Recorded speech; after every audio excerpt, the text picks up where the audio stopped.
All right, everybody. Are you ready for the first episode of Rotgrind?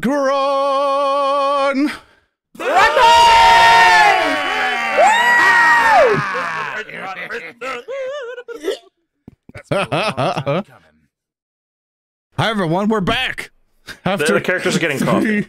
Yeah, they're getting coffee right now. Don't worry about it. Characters. It's a postmodern RPG. You're keeping the fire. You're keeping the fire lit for them. Well, welcome back, everybody. It's taken us like months, forever. A lot of things have happened. I'm so glad to see everyone back, and I'm so glad to see our amazing players back. You can't see all their stuff right now. That's on purpose. That's on purpose. So don't freak out. Don't freak out. But I'm going to kind of go down my list here and introduce the amazing people who have stuck with us. The amazing crew from the formerly crew known as Warhams. We have now rebranded ourselves to be Narrative Declaration as the group. And this is our new campaign, our new Dark Souls kind of Elden Ring inspired, remember that word, inspired campaign called Rotgrind, written by Thurston Hillman. So the first player that we're going to have on the roll, Earndil. Tell them who you are and where can they find you.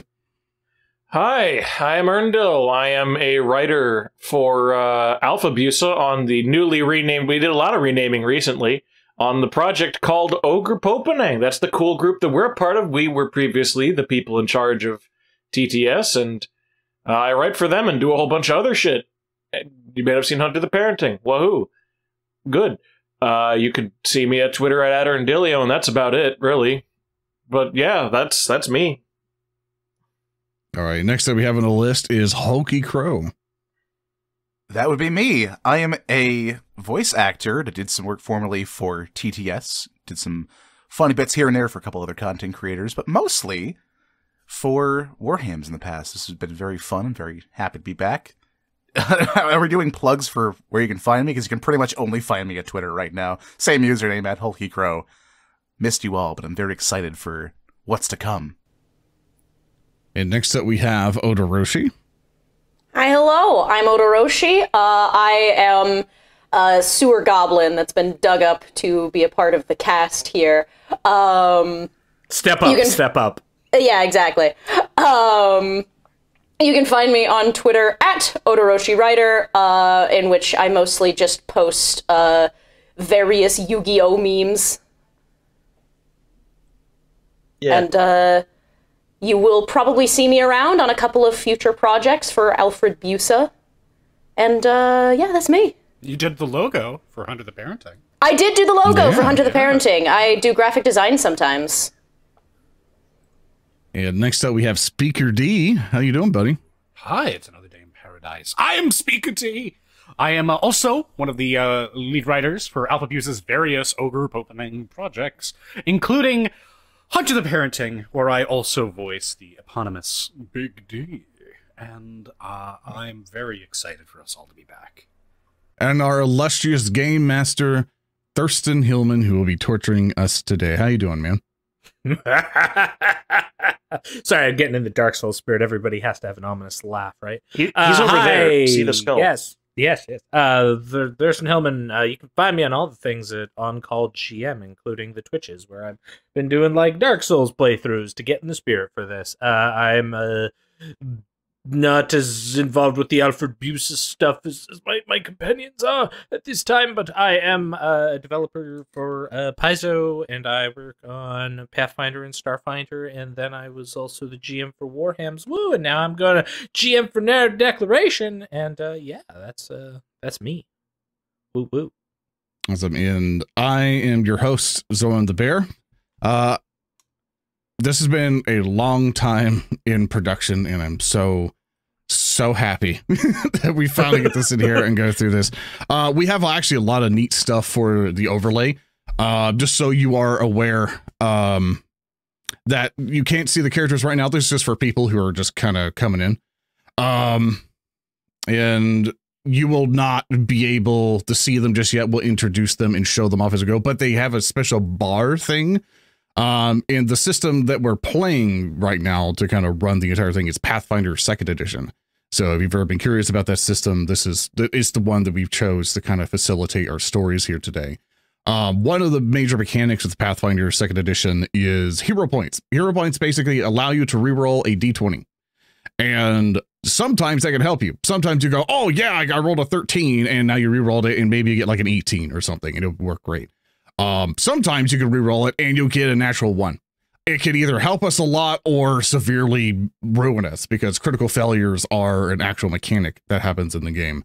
And for anyone curious of the virtual tabletop that we're using Foundry Virtual Tabletop. We found that it works fantastic for, it's fantastic for Pathfinder Second Edition. It makes it really easy to play. A lot of the features in it are amazing. And so that's what we're going to be using it on. So yeah, if you've ever wanted to check us out and everything else and also see what Rotgrind is all about, one of the fantastic things we do as well is that we can actually provide you the content of the stuff that we're working on. You can go to our Patreon at patreon.com/narrative declaration and you can find the primer. It's free. It's absolutely free for everyone to download, the hop in, just get an idea of what Rotgrind is. So feel free to head over to our Patreon and so do that, or do !Patreon in chat. So with that, Thurston, yes. I think that's all the spills I got going on. Are you ready? You mentioned the narrative declarations that we're doing. Yeah. Okay, right. We're good on Thank that you. front. Yeah, right. There we No, go. I didn't mention that. So as we get hero points, thank you for reminding me. As we get hero points, you get a total of 3 of them in this game. If we spend 2, we do basically our namesake now, a narrative declaration. And that's the thing that we did with the previous campaign we did with War Hymns, because in Wrath and Glory, a narrative declaration was a thing that we did when we spent a resource. We really liked that mechanic so much to where we basically made it our name now. And we had to spend 2 hero points to do a narrative declaration. So we felt that was a good enough resource to kind of go in there, and a lot of shenanigans can still happen. So we're super excited for that. Is there anything else I potentially missed? No, I think we're good on that front. Yeah.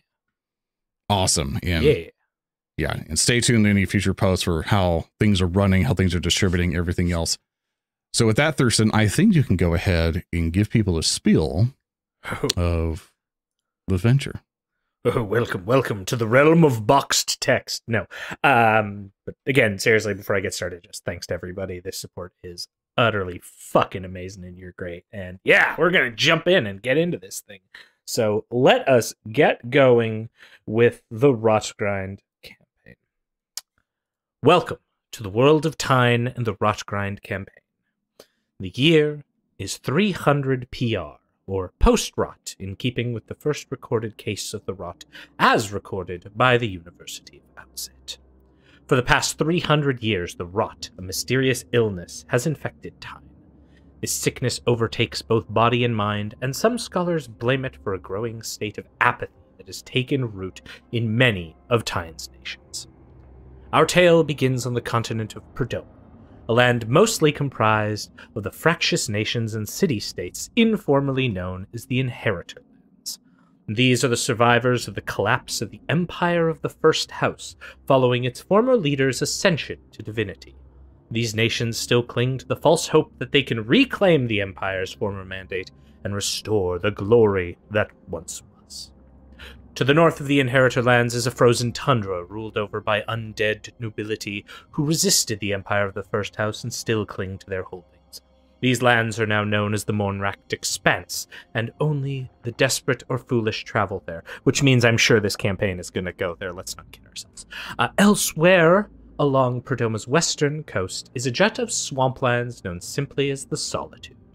This place is named not only for its desolate nature, but for its notorious difficulty to access as a result of an ancient divine punishment.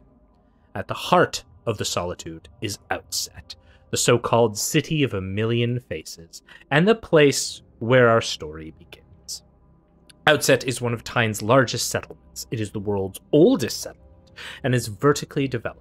20 stories of compacted buildings make up its base, while some of Outset's districts rise up almost 120 stories in height. Outset is a maze of buildings, concourses, and plazas. The city is roughly divided into 9 great pilaster districts. districts. Each of these districts are built around magical, ever-expanding pillars, with new construction constantly attempting to keep up with the pilasters as they rise. Powerful guilds operate in Outset, and their power is felt from the highest spire to the lowest levels. Leaders of the most powerful of these guilds maintain seats on Outset's ruling body, the Assembly.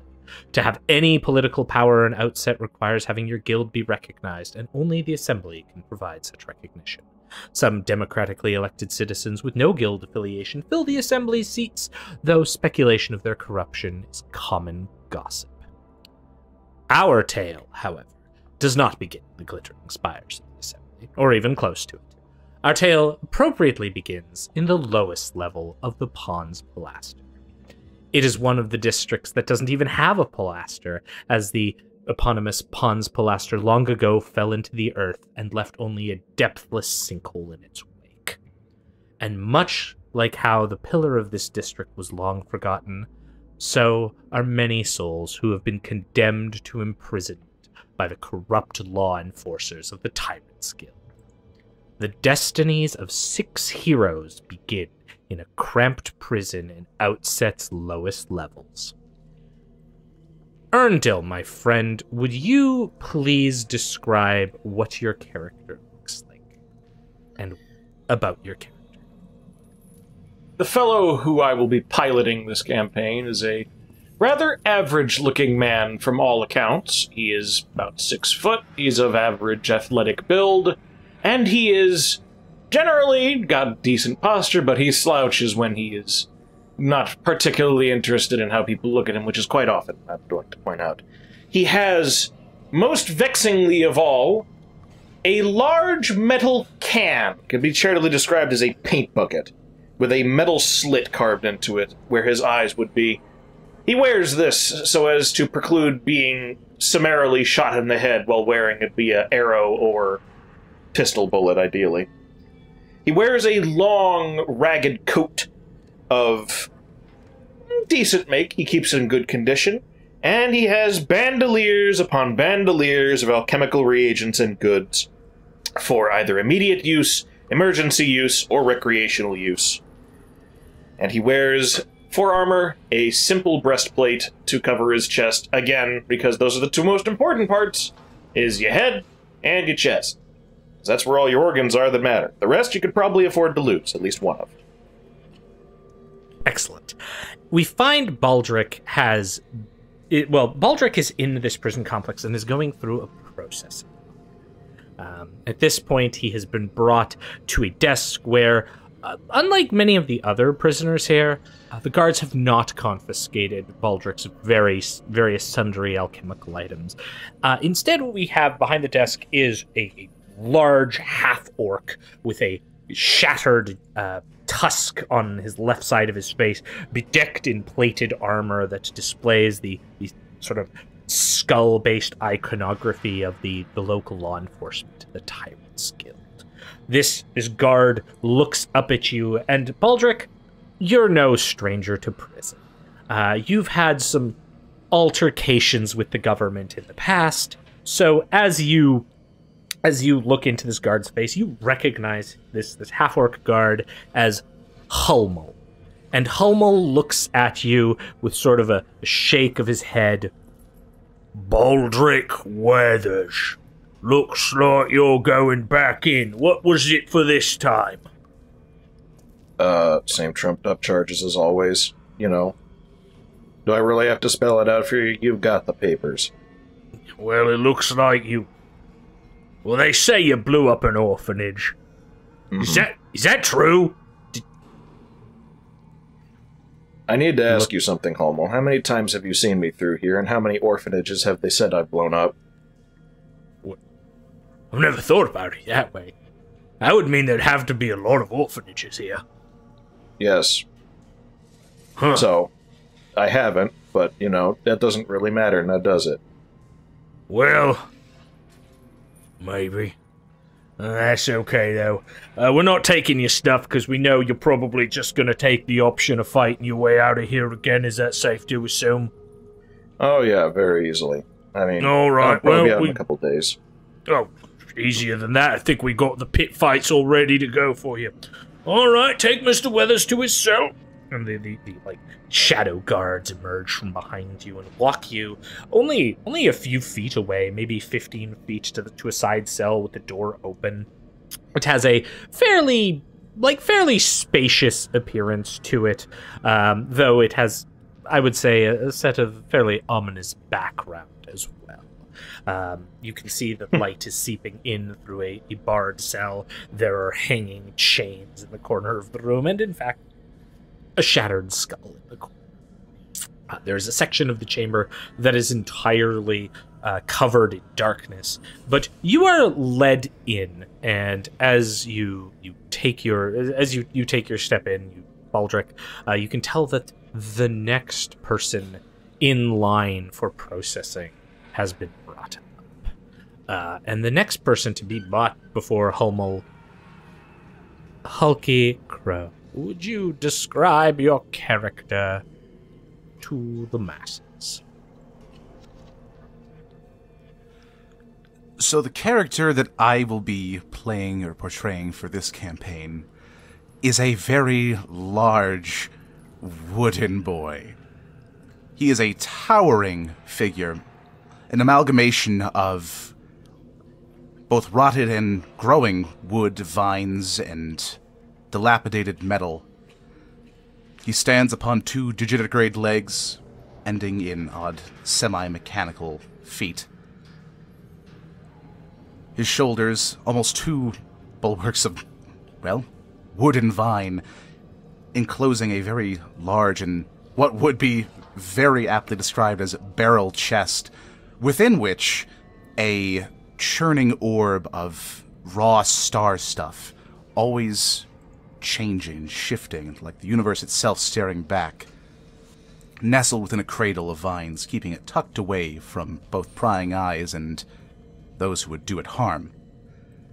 His head is almost skull-like, for as often as you could see a skull, and what you could describe a skull as, crowned with a metal flange not unlike that of royalty of ancient times, but all the more overgrown, tarnished with the stains of time, leaves coming out in a fine plumage, almost avian in nature. His left arm, mostly mechanical, held together by that same wood that makes up the rest of his body, as well as vines. And as a counterpoint, his right arm, really more wood than metal, almost living, growing and shrinking as he desires. In the center of that skull-like head, set a viridian green lens. At the center of that, a lambent yellow ring, acting as a rudimentary pupil. Right. Hummel, looks at you. The papers here say you're a Rehua, is that right? Yes, that is correct. My name is Rehua. Right. I typically have to denote the ancestry of our inmates. Should I write tree? Well, that wouldn't be entirely incorrect. All right, tree. What were you here for, tree man? Well, I was just standing about, and there was a quite nice little animal that I was chasing around, and... well, apparently people don't like it when you chase them through their stores and break their very expensive dishwares, home goods, people. People are surprisingly fragile, do you know that? No. Oh. Well, I didn't know that, but now I know, and it is a very useful fact. Needless to say that I owe them a lot of money, and I did not have that money, so now I am here. Right. Have you been in a prison before? No. Sir? Alright, first timer. Alright, so how this works is you get two options. You can, by the right of the assembly, you can legally challenge it within the judicium in the King's Palace there. Current wait times are about, for a case like this, 3 to 4 years, during which you would be imprisoned within one of the Tyrant's Guild cells, or exported, so to speak, to the Baron's Palastia, where you would have to survive on your own until the date of your trial. Now, the alternative option here, which our current fella in there and the other group have already agreed to, is to engage in a bout against some of the Tyrant Guild aspirants to help train them. We give you a little bit of a rough and tumble tussle with them, and then you can get out lickety split. You'll take a little bit of a beating, and that's all right, then we get you out. How's that sound? Oh, violence is great. I want to do that. Right, okay, put him with Baldric. The two guards come up behind you, like, and then we have to set the scene. These guards are, like, 2 feet shorter than you, sort of, like, escorting you towards the cell, which the grating on the cell is just low enough that you'd have to, like, lower your head under. And Rehua, as you do this, you can see Baldric Weathers is inside the cell. Hi, Baldric. He is inspecting the manacles, and he's going to complain to the guard. Did you assholes not oil these like last time? I swear to God, they're going to squeak every time I try to lay down here. Oh. Don't you have some oil in there? One of the guards says. Baldric's going to tilt his head. I'm not going to do your job for you. This crap's expensive. Yeah, well, then it's gonna squeak. They close the door and putting Rehua and Baldric together. Jackass. So, Hi, Baldric. Yeah, that's me. You're a tree. Well, more aptly, I'm a Konrasu, but many people find it simpler to call me a tree, because it's not entirely incorrect. Konrasu's fine. Thank you, I appreciate that. Yeah, so get comfy, So because we got a few more people coming in, probably. I have to ask, do they put Rehua in shackles? Were they Oh, no, able none to? of you are shackled. They just put you in a cell. Okay. Yeah, Baldric's just looking at the manacles hanging from the ceiling, Exactly. finding something to complain about. So this is where they put people who can't pay for things. And all I have to do is either wait or I have to kill things to get out. Not necessarily not being able to pay a fine, but, you know, same general gist, I guess. He must have done something to piss him off. I broke some plates. That's it? I mean, I kind of destroyed a shop, but it was their own fault. It was in the way of a small animal. No, you're a vandal. Okay, simple enough. So with that, we cut back to Hummel, and we hear some kind of commotion. Something beyond the view of our camera, and Hummel looks up from his desk, looking to the hallway beyond where these prisoners are being processed through. And before we see our next character, we hear her voice. Odarushi, what is Valli saying to the guards who are bringing her in for to be processed? No, big guy. The hat stays. The hat and the flask stay. What am I gonna do with it, huh? And emerging is our next character to be processed by Hummel. Let us introduce Odo's character. Odo, will you describe your character to everybody? Yes, of course. So the character kind of marching into the scene, kind of stumbling almost half drunkenly into frame, is this relatively mid-height woman with this startling blue skin, kind of like this sky blue color, and this ostentatious deep blue coat with this big feather collar that wraps around her neck and shoulders. On her head, a matching blue hat with a tuft of feathers kind of extending like a good foot behind her, these long pointed ears and these swirling cloud-like patterns that come up her arms. She kind of staggers in, looks over to the half-orc and kind of, you tell him that the hat and the flask stay, right? Well, have you been in prison here before? Reach onto her hip and pull out the flask and unscrew it. Have I? This shithole? No, not particularly.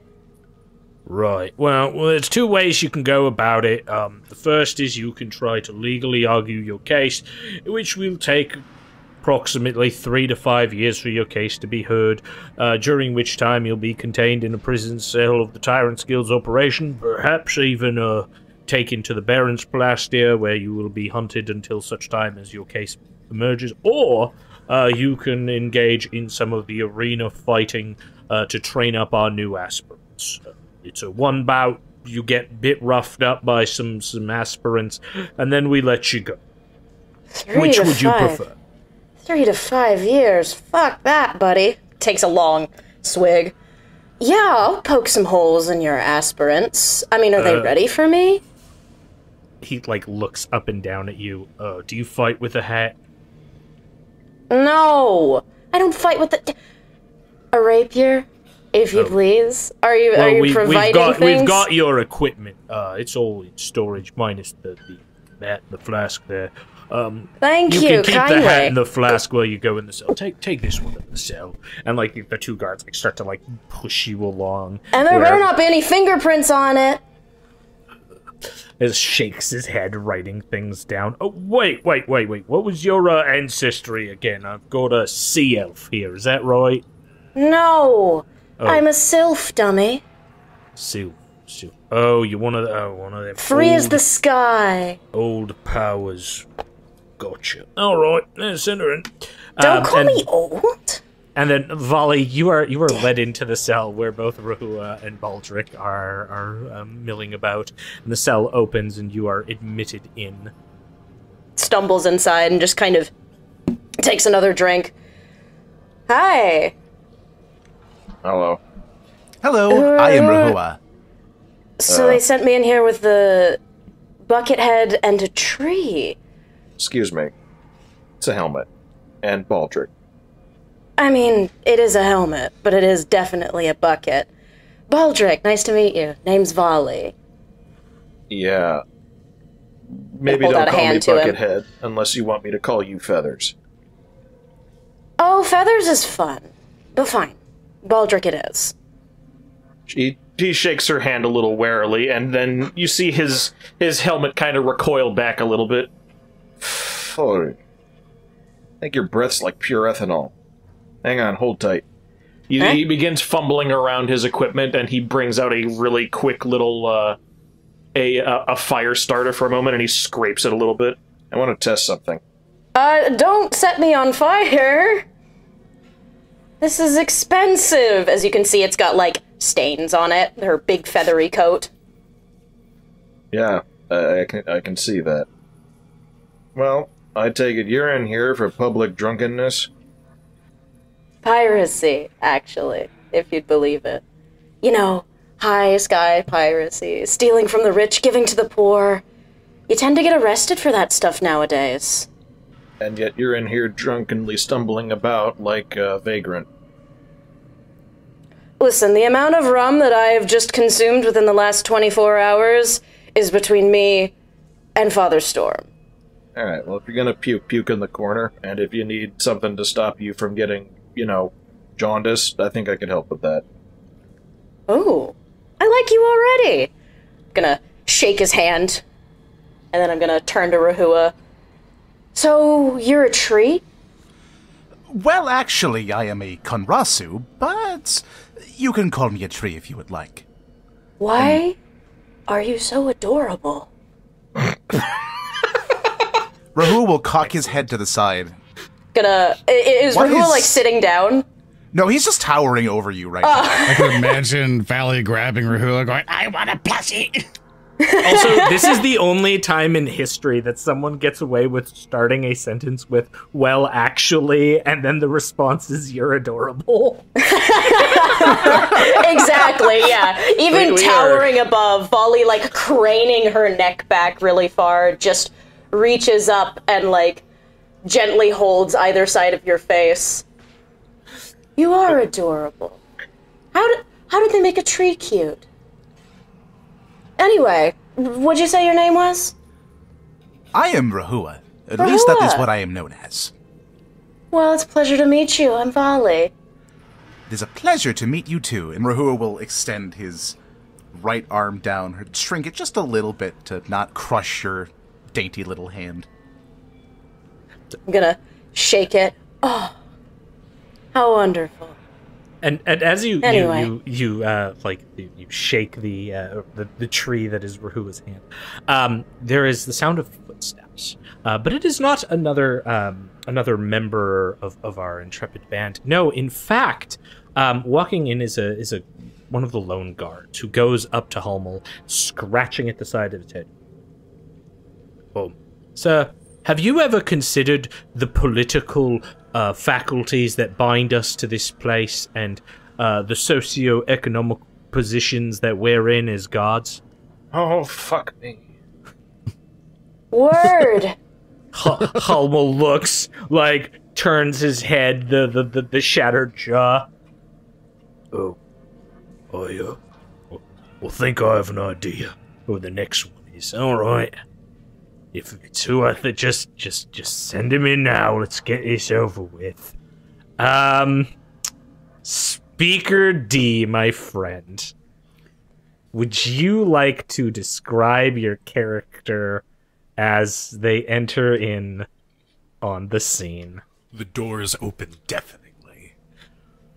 Multiple guards flank this individual, and though many are taller than this man known as Tannhauser, they seem small in comparison with just the purpose and driven magnitude in which they strive.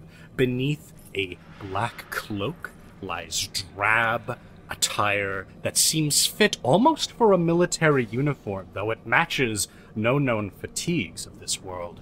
And deeper still from that is machinery. These surely must be gauntlets, yet they move with the fluidity of flesh, and on the face, with two piercing green eyes, is a mask, a respirator, trailing to further into his chest, leading to a place that his cloak and clothes obfuscate. He moves forward with a scarred face and abject purpose. Right. State your name for the records. Holmesley, you've gained weight. State your name for the records, sir, No, please. I'd rather us have a conversation. It's been so long. I'm excited. You're still dumb enough to let me in. You and your Tyrant's Guild. Oh, you should have killed me a long time ago. You know Right. my name, Holmesley. Write it in your book. Mr. Tannhauser. Yes. It's pronounced Hauser, actually. Oh, Tannhauser. Right, Thank right, you. right. Ancestry. Ask your mother. Well, that's rude. Holmesley. Will you be seeking the legal way out, or will you be wanting to fight in the arena this time? I figured that I would take advantage of my imprisonment to kill some police officers. Now, if you don't mind... Aspiring police officers, please. Oh, my apologies. Now, if you don't mind leading me to your University of Crime, I would very much like to get myself acclimated with the seeds of revolution. Looks to the guards around you. Yeah, take him to the cell with Baldric and the tree and the captain. And the coterie of guards, Secret Service, pushes you in. Where you come just as, Valli and Rehua have finished shaking hands. Yes, take me to the tree. And then you walk into the cell where you see the immense room. Hello, I am Rehua. Hi there. Oh, what the fuck is your problem? They weren't lying about the tree. He is a tree. Kanrasu. I'll enter into the cell, which I assume is getting slightly cramped at this point. Yeah. Yeah, Baldric's not standing in the middle. He's slumped off to the side now, hands in his pockets. I'll walk on in, take a seat cross-legged on the floor, and just crack my knuckles. As I do, the fingers go back to such an extent to where it seems like they break before they just come back into place. That's a cool trick. Do it again. Oh, thanks. I'll do it again. Cool. What's this one? And he does it to the other one. Pretty cool, right? That is very cool. Thank you. So, let's talk about revolution. Oh. Oh, word, comrade. Lay it on me. I'm going to take another long drink. Wait a second. But he's about to, you could tell he's about to get into it. You could tell he's about to go on a tirade that would require a scene transition. And then notices. He notices Baldric before the scene transition. I appreciate the throwing the ball before we talk about workers' rights. So as you're just about to go into... He wanted to talk to Baldric, I think was the thing, right? Just wanted to make mention to Baldric. I know you. Do you? I do. How did you wind up here? Oh no, are they exes? Tell you what, I'll tell you after you have your workers' rights statement, okay? Well, it's really more about destruction than construction. Oh boy. Destruction is a natural part of life. We got a problem. 4 in that cell, 6 in the other. We're gonna have to move one. Take the bird boy. Move the bird boy over.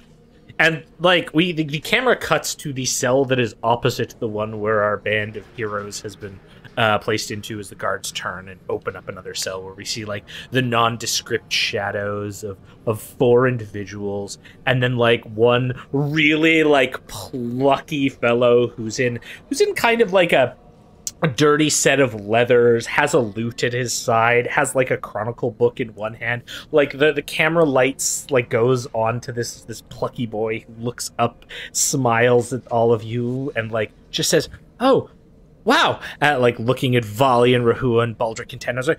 "You're all really interesting people. I think you've got all sorts of stories." And then the guards open the cell door, push this little boy aside, and go to another figure who's standing in the shadows. They begin to escort out. Zoran the Bear, will you please describe the character who is being taken out of the cell and moved in to the cell with our other heroes? What they see is a fairly young-looking fellow with bird feet and large wings on his back. He's wearing a sort of like robe poncho-like thing. His right arm seems to look missing until he kind of brings it forward and is replaced by a wooden limb. And as he kind of uses that as a walking stick to come over to all of you, you'll kind of see a scarf as he tries to scoop it up, and it seems to be a patchwork scarf with various symbols and things on it. And I assume the guards are like trying to rough him up a little bit, like, "Oh, get in there." Yeah, they aren't being gentle with moving you. However, like they're also struggling more to like help you get your wings under the entrance, which is clearly not built for it. Come on, man, just lay off it, man. I got my wings in front of you. You already clipped them anyway. I don't need you to like mess with me like that. Just, no, stop that. And I assume they get shoved in and go like, "Oh, hey, yeah. What's up?" Look up to see all the others. Oh, Hey, crap. it's a proper party in here. Why are we sharing a shell with a kid? It's like, look, I'm no kid. Like, I've got across a couple moons. A couple moons. What? Yeah. Like, we're like about like 19 of it. Look, I've gone through 19. so many moons for it to be legally acceptable to murder me in a tabletop RPG session. Wait, 19 days or 19 years? Like moon, like the winter cycles. He's saying he's 19. You're 19. Yeah. Oh, thank God. But don't worry, he's really good. The voice of the chipper boy who has now gone to the bars of the other cell looking over. He's like a really good person, and I was just writing down his story, but seeing all of you, I want to write your stories too. Oh, you're writing stories, are you? Valli is Yeah, going to breeze up to the bars. Could you Great, my oblige name's him Jimothy. for like the rest I'm of his Jimothy life? the Bard.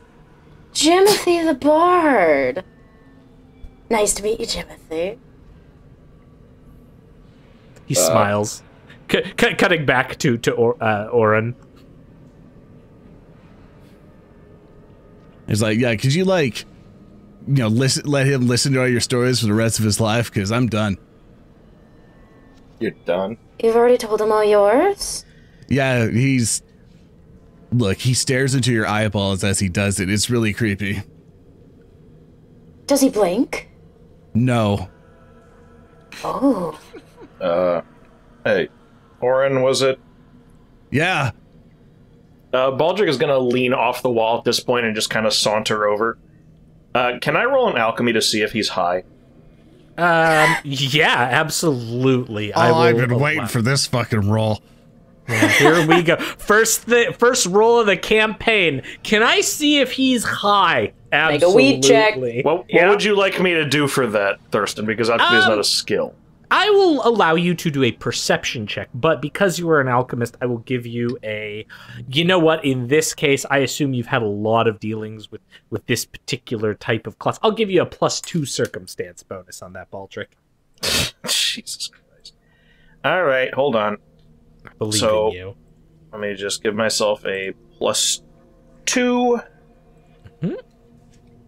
And the dice rolls. Not I saw impressive. that 20. Yeah, the 20 no. was there, and then it just went to the 4. Okay, so with 10 total.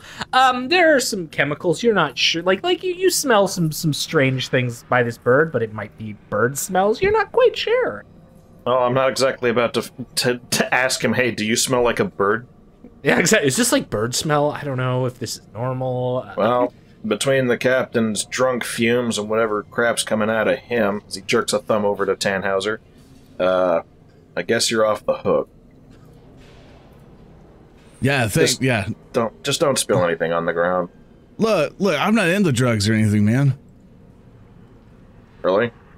No, I hate that stuff. So you just sound like this. Yeah. Is there a problem with that? Respect. Is there guess not. something wrong with me? I guess Listen, not. Listen, dude. Being straight edge is a hard road to walk. I respect annoying bird boy. He's I'd been like to here imagine, for a minute. Well, listen, we're setting the groundwork for a much larger organization. We are but the vanguard. And as I was saying, once you've gathered the power of the underclasses... All right, keep Keep it down it in there. down. Group 1, you're going in now. You see, like, some guards enter in, and they walk down with keys to the cells, and then they stop in front of yours, but turn and open the cell with Jimothy and the nondescript 4 people behind who get, like, carted out, and we see the... I don't know, it's the Final Fantasy Warriors of Light who get, like, pulled out first. You know, we have, like, Fighter, White Mage, Black Mage, and Thief, who all, like, make their way out, followed last by Jimothy, who takes a pause in the walkway, like, quickly pushing himself up against the bars to your cell.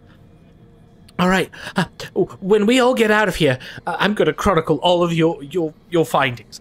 We're gonna adventure together, and I'm gonna tell all of your stories. Okay, come on, in the guard. Kid, Oh boy, do I have some stories? You better learn to duck. I've got some stories for you, buddy. I don't know about Let's you, not tell him stories. but I'm really invested in that man's safety. Yeah, sure. It's really hard to tell if you're ever sarcastic. What is sarcasm? We To don't a have time for this. revolutionary. Look, Word. just everyone hold tight for a second, okay? Okay. He holds onto his staff. Look, Rehua from the back of the cell pipes up. I also would like to know what sarcasm is. some of you are aware of who I am. I am an alchemist of some renown. You know, ill renown. What's the word I'm looking for? Infamous. Excuse me. Thank you. Welcome. So, you know that, presumably, about me. I need to know what the hell I'm getting into with you guys before we stumble into that pit and get our asses beat. So, Rehua, why don't you go first?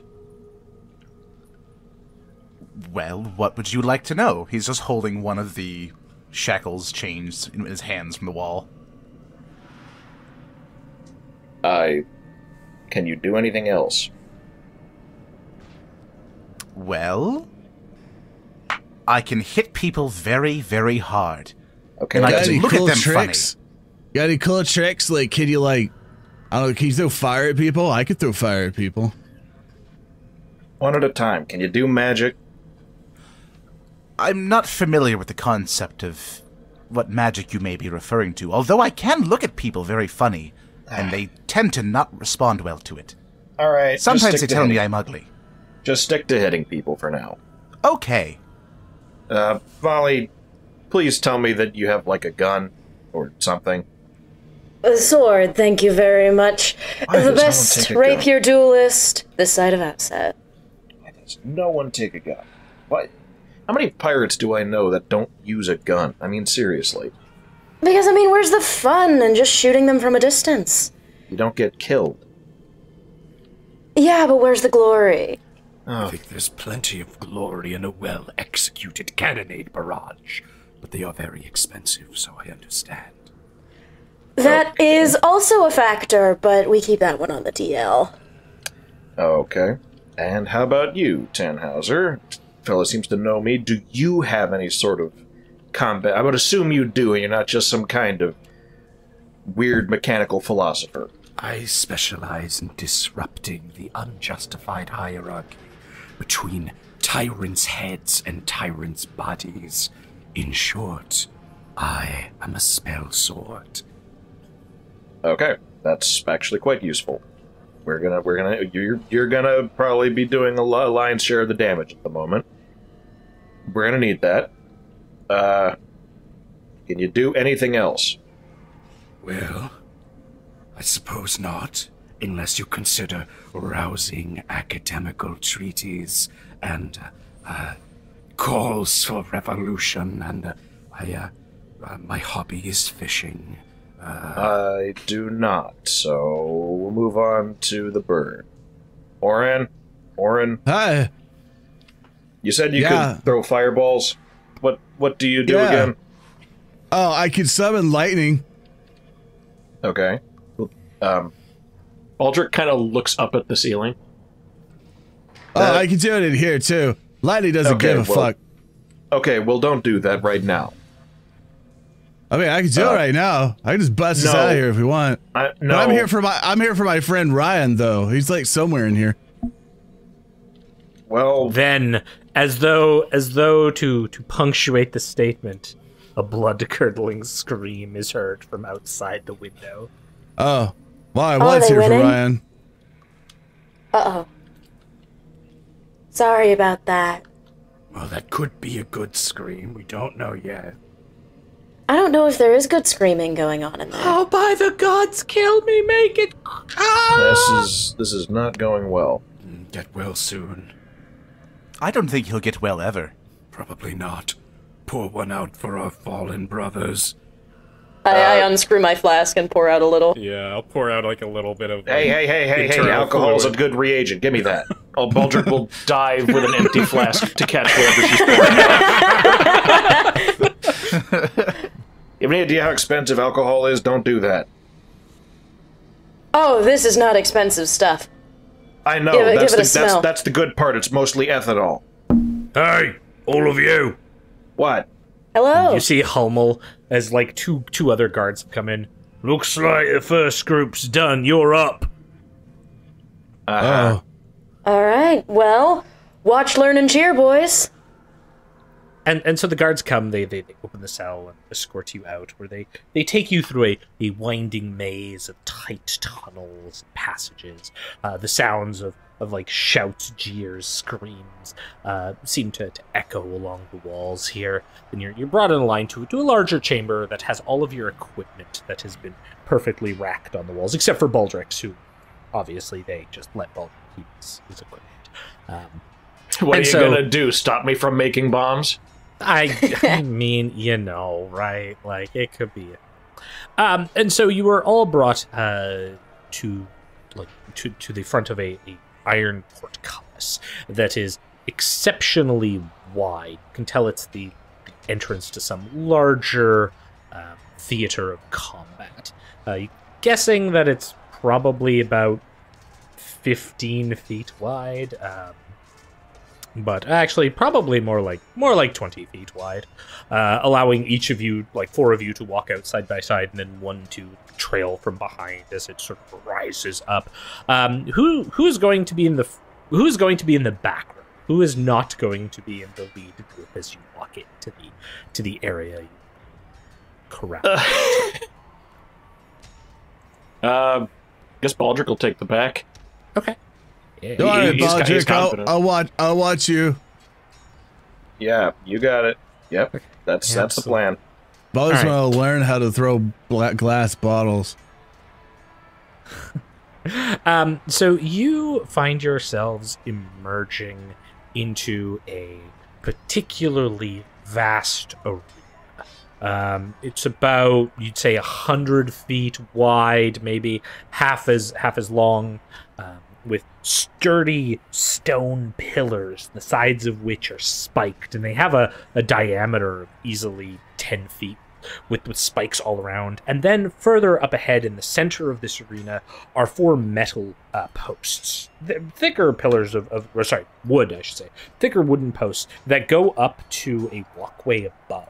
Probably about 20 feet above this arena. They allow spectators to stand and watch. And so as you are emerging from this portcullis that is raised, you start hearing the cheers and jeers and general commotion, and you walk out into a well-lit area, though you are still inside a building, because much of Outset is just inside bigger buildings. There are magical light sources that shine like miniature suns in the sky here, or the ceiling of the area, illuminating the various folks who are standing on top of the walkway looking down. As you walk out, though, you immediately see what is opposite the arena from. There are 3 creatures that appear to be moving around the corpses of 5 others. The most prominent of the corpses is Jimothy, whose body has been, like, eaten and sawn by these terrible crocodilian creatures. His hand reached out, and so, going back to my intro text, it's actually the destiny of 5 adventurers, not 6 adventurers. Jimothy needs to learn not to split the fucking party. And Introducing player who will not be in this campaign. Jimothy, he's gone! And instead you see these creatures in front of you, and they sort of look up from their meal, now sensing that there is yet more food on the horizon. And so I will share this lovely piece of art with everybody. Whoa. And then I will switch our map over. Is Hummel nearby? No. Hummel has stayed back in the cells. You've just been led in by guards, essentially. And as these creatures look up at you, you just hear the as they we look require and vision. shout with your mouths. You do require vision. Why is the vision not on this map? Because we are blind. As you're figuring out vision, say, hey guys, so I'm new here. Where are we going? Here. And excuse me for a second. Baldric's gonna turn to the guards that have just dumped them in here. If they're still around. Yeah, absolutely. Hey, where the hell are the aspirants?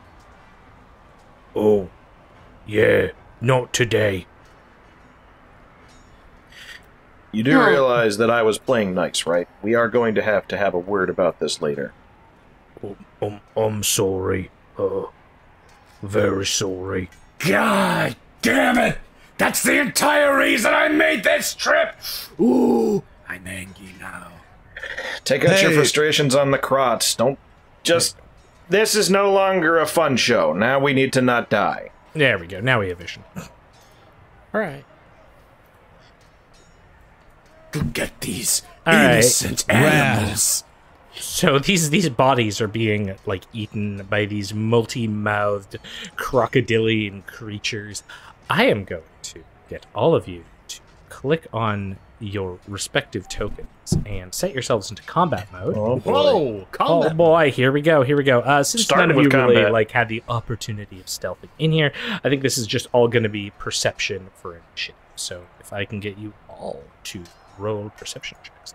Let's Now- go. Oren got a 16. Heck yeah. I rolled. I A didn't dirty see. 20. Natural one. Yeah, mine was bad. Sweet. I like Oh, I it. thought I did. Oh, it caught the I die. like it. Oh, I'm gonna Thurston, throw a who did bunch of- this map? Oh, yeah. So this cool map was done by One to Tell Stories, who did this nice map. And along with this map and some of the assets, like the stats of these creatures, we're going to have a PDF, or we're going to have all these files accessible on our Patreon shortly after this episode. So Yeah. you're going to get all this cool content. Yeah. Yeah. Yeah, But things. first off, oh, good. Nope, keep going. Okay, I was gonna say, but first off, Valli, you walk out, the portcullis slams behind you, clang, like the hand of Jimothy flops to the ground as the lead of these crocodilian creatures looks up at you. You get to go first, Valli. What would you like to do? And for our audience, before you go, what I want to explain just really quick about the system we're using, you may be used to like move, attack. Pathfinder Second Edition is based on a 3-action economy. So essentially, if it's a verb, it's an action. So like you can move, attack, or move, attack, move, or cast a spell that takes 2 actions and move. So a lot of how the combat will move will be a bit different than maybe what you've seen with like D&D or other games, but we're going to dive right into it. But just so you know, 3 actions is the name of the game here. Alrighty. As this is starting up, Baldric is just going to shout to Valli. Time for aim to please has ceased. Now is shoot to kill. So don't screw around. You got it, big boss. And I'm going to move my 30 feet, and then I'm going to, I believe I can tumble through that first gator up there. Yeah, as your second action? Yes. Yeah, absolutely. And she does Okay. a flip. She does I do a backflip every day of my life. You do a All right, let's flip? go ahead. No. Yeah. And I'm going to roll acrobatics in order to Yes, tumble you are. through to get a bit of panache. Panache. Ooh, that is a 19. Because you are a swashbuckler. Yes, indeedy. A buckler of swash. So just so Chad is aware, the tumble through is a way that she can get this cool thing called panache that makes her be all like badass. Tumbling through is one action. You basically move at your speed, but you can try to go through an enemy's square. And in this case, the DC that you had to beat was a 15. So you are good. You rush forward, then do a roll through this creature. I assume you want to end up on the other side of it, correct? Yes, indeedy. Yeah, feel free to position yourself. Now you have panache. All right, and I'm going to whack this crocodile with a finisher. Okay. Yeah, absolutely. Steve. All right. Let's go. You hit. All right, It so that hits. is going to be hit. So you roll the damage on this Yes, crocodile indeed. creature.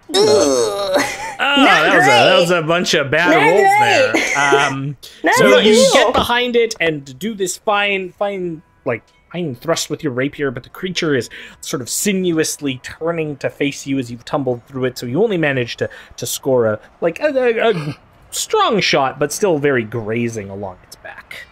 All right, on guard, little Zilla. I said shoot to kill. I am. Also, Zoran, I want to on. quickly What's say, up? I'm sorry for breaking it up a little bit. No, it's okay. Maybe lower Odo just a little bit on your end. A little bit? Okay. Just- Oh shit. It's Am I a too close? little loud. It's okay. I got you. Got it. Okay. I'll do you about Um, 100%. Okay, and remember when you're done your turn, just to click the next turn button. Ollie. Yes, It's a combat. indeed. Otherwise, I'm going to do it for you, and then you're going to be like, "No, I still have I wasn't official done!" action." All right, Yeah. No, it's my turn. Oran, you've seen Valli dash up, like roll behind this creature and stab it. As this is happening, the crowd up on sort of the upper levels, the 20 feet up on the wooden plank above, are like cheering. In fact, you see like an old man with his young child who is safely out of the range of child kidnapping, like cheering down at you. Yeah, yeah, yeah. What are you gonna do? Oran's gonna go, like, don't worry, I'll try to get that other one near you. And he's gonna quickly pat right over. And he's gonna target the Crotolid that's kind of right down here south of Valli. And he is going to cast Tempest Surge. Ooh, okay. Basically what that does, everyone sees a swirling storm of air and storm and lightning just go pretty much near the Crotolid. And basically what that thing needs to do is make me a reflex save, and it needs to pass 17, or else it'll suffer 1d12 electricity damage. And on a failure, it'll be clumsy 2 and take persistent electricity damage. All right, I will correct you. It is a crocodile, sir. We are Crotodile, copyright friendly. Other thing. Yeah, right. And I got that because Mr. I am need a to druid. change systems. Yep. And because I am a druid, and for people wondering, I am a Strix. That's why I have wings and bird feet. He's a boy. Yeah. Well, for some reason, it's not letting me to do the reflex save there, so just do it off the cheek here. Whoopsha.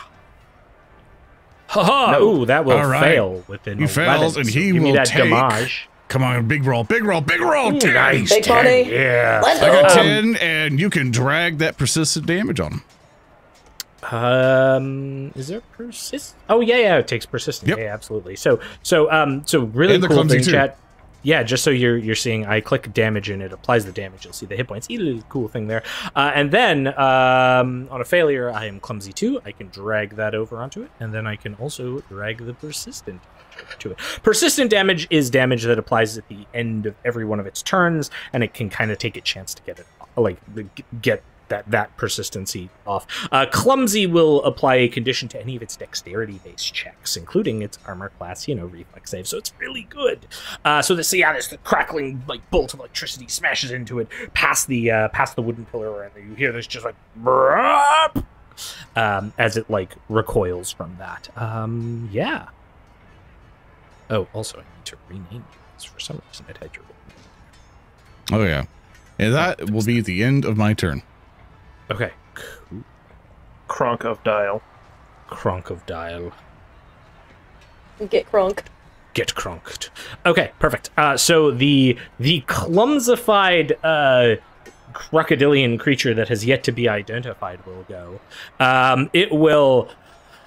Okay, it's going to try to move towards you. So it is going to go 1, 2, 3, 4. It's going to not reach it with its first movement, so it's going to take its second move. It's rushing towards you, having seen you strike it with this electrical energy. It gets up right beside you and tries to bite you with its jaws. Or Bring it on. Comes towards you, the electricity still crackling on it. Nope. It fails terribly with it, rolling like a 10, which does not strike you. And then at the end of its round, here's another cool thing about Foundry. It's going to auto roll. It does remove the persistent electricity damage at the end of its turn, so that is now gone from it. But it like sizzles as the electricity arcing over its scales pop briefly and then disappear. That brings us to the next one, the previous one that Valli had struck, which is now turning its ire towards Valli. And Valli, you see that this thing is turned, having taken the back strike, and it sort of like raises its head back and attempts to bite you. Nope. Critically missing with a natural 1 on its first attack. It is enraged by this, and so rather than attempting to bite you again, it starts like smashing its tail towards you. No, bad. Holy bad cow. baby boy. Critically missing again with a 7. After all of those things, it it slinks a bit away, like retreating backwards towards the pillar, just like out of frustration and moving, just like tries to bite you, tries to tail, and then wriggles away. And that is the end of that crocodilian creature that's not identified. Go, Rehua, our friend. You are now up. What would you like to do as you've seen your two allies rush into combat? The cheers of the combatants. Two of these things are weakened. What are you going to do, my friend? So Rehua, being new to arena fighting and most combat in general, seeing his two compatriots run up to combat, will start charging up towards the crocodile that has fled Valli. Just do the funny move. I'll have to spend 2 actions to start moving. From a slow walk to a gradual sprint as he starts barreling towards this wounded Demodile. His left and right arm will start to shift as the plant matter shunts from his upper arms to his lower, the metal reconstituting into a makeshift shield and a rather brutal-looking pick on his other hand. Go pick me apart. Of course I am. And Rehua is, as he's running towards this crocodile, the lens, which is his eye for all intents and purposes, shifts from that green to a very stark orange and just slams down on this pitiful creature with his pick. No. There we go. Here we go. No. You can do it. No. No. Get his ass. Big number. Beat him. You hit, now do the damage. I will do the damage. Here it comes. Rehua. El Dimaggio. Oh, it's Wow. not very good. It's not very good. You did Everyone fire. loves the number 4. Yeah. 4. Okay, I damage. got it. You strike at it sideways with the pick. So it's like Volley's come up behind to stab this thing in the back, then it's tried to bite her, rushed away, and then it turns just like to see this hulking tree man come and smash into it with the side of a pick, heavily wounding it. It looks really messed up and bloodied now from this. You can see that like there are various other mouths on it that start opening along its sides as it looks like very almost sickened and annoyed at you. Okay, that is that little duder's go. That will bring us, over to Tannhauser. Take it good. I'm seeing that the revolution goes well thus far. For goodness sake. The copyright gator oppression. That's right, but I can't help but notice that we have one gator virtually untouched. So what I think Tannhauser is going to do is I'm going to activate my arcane conflux. I will channel the words of my umbral affinity and begin shimmering in and out through the aether as mana flows freely through me. And within this increased power, I will now be gaining 5 feet to my movement speed, which is going to see me run to over here. Okay. And then, for my third action, I'm going to cast my focus spell, Dimensional Assault. Whereupon I am just going to continue my rush through space-time, take an additional move, and get to the other side. I have to go through space-time, but yeah. There you go. And just appear on the other end, behind this crocodile. Pirate! Let's test our metal! And that will allow me to make a melee attack on this. Absolute. Crocodile. To explain why or how you're doing all this stuff, you are a Magus, right? I am a Magus, and this is my arcane conflux. Yes, this is your Dimensional Assault is your focus spell. You conflux up to get the extra speed, move up, and then conflux, move, and then hop. That's right. Yes. And so let's go. Do I get any bonuses for being behind the crocodilis? So it is going to be flat-footed. So if I press the F key when I have the token selected, I've now given it flat-footed. So Yep, because you are flanking it. Base. Nice. Yep. All right. Let's mosey. I do still miss by 4, unfortunately. now, But I do. but chat has given you the power. Yeah, you do have 1 hero point, thanks to chat. And I think I will use chat's generosity in this moment to Fine. I will use Chet's generosity to roll a 1. And yes. Oh no! It could happen. Oh no! It could happen. Behold! He will hit. He will hit. I won. The people's hero point. Ah, That's the right. people! I hit him with the people's elbow! The People's Hero Quest. The people's rapier. All right. Okay, And that's 4 damage, but it's not factored in, but I get +1 from arcane confidence. Yeah, I'll apply. Oh, wait, I actually might get more. I think I get more against flat-footed targets.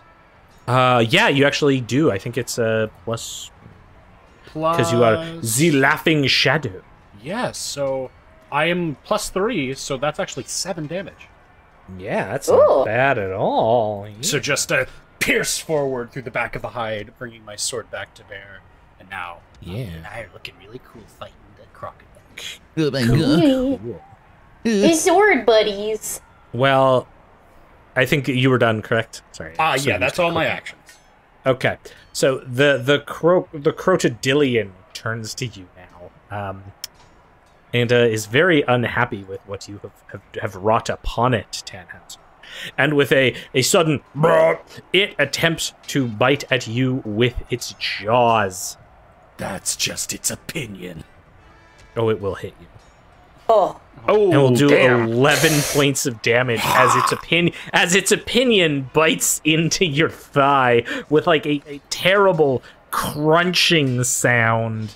Which, yeah, got that. And then it is, you know what? It's got you. I think it's struck you.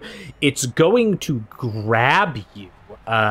Basically on the leg, which will cause some mobility movements, perhaps slowing you down. So you are currently grabbed by it, which will impart the immobilized, flat-footed, grabbed conditions as it's like bitten onto you. But also, it's then going to, with its third and final action, it's going to swing its tail at poor Valli in an attempt to get her to back off, perhaps. Oh.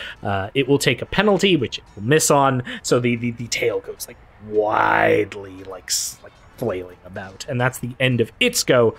Baldric, my friend, you are up next. You've now seen your allies have engaged these, done fair amount of damage to each of them. The crowd is definitely cheering here. What are you going to do? First free action. It's going to call up to the crowd. You're all sick people. And then he is going to think about what to do. Oh, 5 gold on that one. What a guy! I rolled to prepare an alchemist fire and throw it at the crowd. No. Absolutely. I mean, what? He's just like me. First session, we're already doing war crime. No, I'm War neutral crime. good. I'm not doing that. Let me just War check crime something time. real quick just to make sure I've got this correct. Yes, I do. Okay. Oh, the cat has Can entered the arena. Hold on, I'm looking at something. Oh, it's okay. I have a cat that hopped on my desk. She's saying hi to all of you. hi, kitty. Meow. It's a kitty. Happy. It's a big old kitty. Oh, Big baby. it's a big kitty. Okay. All right, Baldric, So what are we doing? I'm not in range to help with that crot in the back. I was kind Okay. of hoping it'd get a little closer forward, so the most I can do... Yeah, I can't even remotely hit that. Or, I mean, I could, but it'd be hard. You'd be at a -2 penalty is- for one range increment, right? Actually, Yeah. you also have Far Lobber, don't you? No. Oh, no, that's right. You don't have it this level. Not at this That was level. next level. So, what I will do is I will Yes. move to that bloodstain next to the Yes. grate, Yep. and Rushing on forward. you'll just hear the sound of clanking and clattering as he is busily selecting alchemical reagents and cobbling them together into... let's make it worse on this thing. I'm gonna cobble together a peshpine grenade, since you still have not okay. given me the nail bomb. Yes, absolutely. The proto nail bomb that you are developing. Yes, I'm going to do that with the effort of hopefully weakening this thing a bit. Now, I'm not going to be able to kill it with no matter what I get, but I'll do this. Let me craft that quick. He gets together a little jar and loads a whole bunch of needles and like an explosive charge into it. Yeah. He shakes it up and he is going to hurl it at that crot. So that'll be a Okay. -2. Yep. So that would be strength +5 at a circumstance of -2. Yeah. You can do it, Baldric, I believe. He shakes it up and throws. Ooh. Nope. Just barely. Now, the good thing about your weapons to. is even if you miss, you still get to do your splash damage. What do you want to say, Zorn? No, it says, I believe in you, and then you missed, and he was like, well, I did. Rude. I assume what happens is the grenade like hits the wooden support pillar in the way, the crowd like cheering as it does so, and it sort of like splatters off beside it. Now you're a bomber, you cannot do splash damage to your allies, which is good, but you will still do damage to the It's crotch. one. It's not a lot. No, but hey, every bit helps. So do I need to... So I roll damage for this thing, correct? Even though I don't hit it? No, because you missed. Okay. So it's just this. Peshpines also have a secondary effect to them. I don't know if it's from the AoE, though. I don't know if it's direct hit or AoE. Let me double check the item that you have. Because I believe... on a hit. Yeah, it's on only a on a direct hit, hit, so no. Yeah. Okay, well, it takes 1 damage. Yeah, so it's got these little like needles sticking out. It's like shaking around it. That will bring us then to Valli. Alrighty. I am already up on this guy's ass and flanking him, so in order to get some panache, I'm going to kick off of this pillar here and just do some sort of ostentatious, big, stupid backflip and hype up the crowd. Absolutely. We'll see if I fall on my face. Yeah. Which I style? do not. Oh, nice. Which style did you have again? My style is... Oh, it's fencing. Were you fencing? Oh, okay. Yes. Nice. Fencing. Okay, cool. On guard. Yeah, that's just, it's good because you can also use your deception as well as acrobatics for these kind of checks as well. Yes, I could, but I'm hyping up the crowd. That's fair. That's you will succeed. You will regain your panache as you hop off the wooden pillar. The sort of like people can't quite see you underneath them, so like there's like heads that are peering over the edge, awkwardly looking down. All right. Well, they better look at this. And I'm going to whack that man With a finisher? with a finisher. Yeah. Oh, yeah, do it up. Whoa! Does hit. You will hit. And Perhaps damage this with the time finisher. the finisher damage won't be. It's Better. better. You're My damage has been poo-poo. I want to man. point out that during our playtests, like, Odo just would murder everything in one Yeah. hit. So this is so different. I know. I'm trying to fish for my crits. But it's enough for you to stab it through the back of the head, killing it, which will also remove the various penalties that are currently applied to your ally. As with a single, like, the crocodile passes. But that was just your second action. You've still got That was another just my action second left. action. Yeah. With my third action, I'm gonna go ahead and tumble through over here. Oh yeah, absolutely. Fish for a bit more panache. Panache. Get that panache for next turn. Heck yeah. Hey, I got an idea for you. You can roll forwards and back, and forwards and back.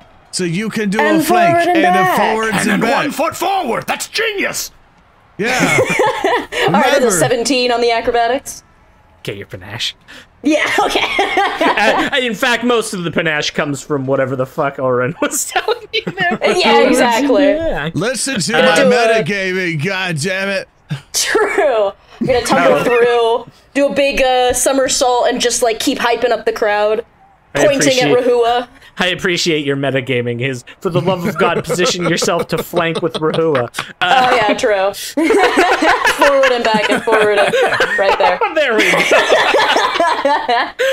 All right, Valli, is that the end of your go? Yes, indeed.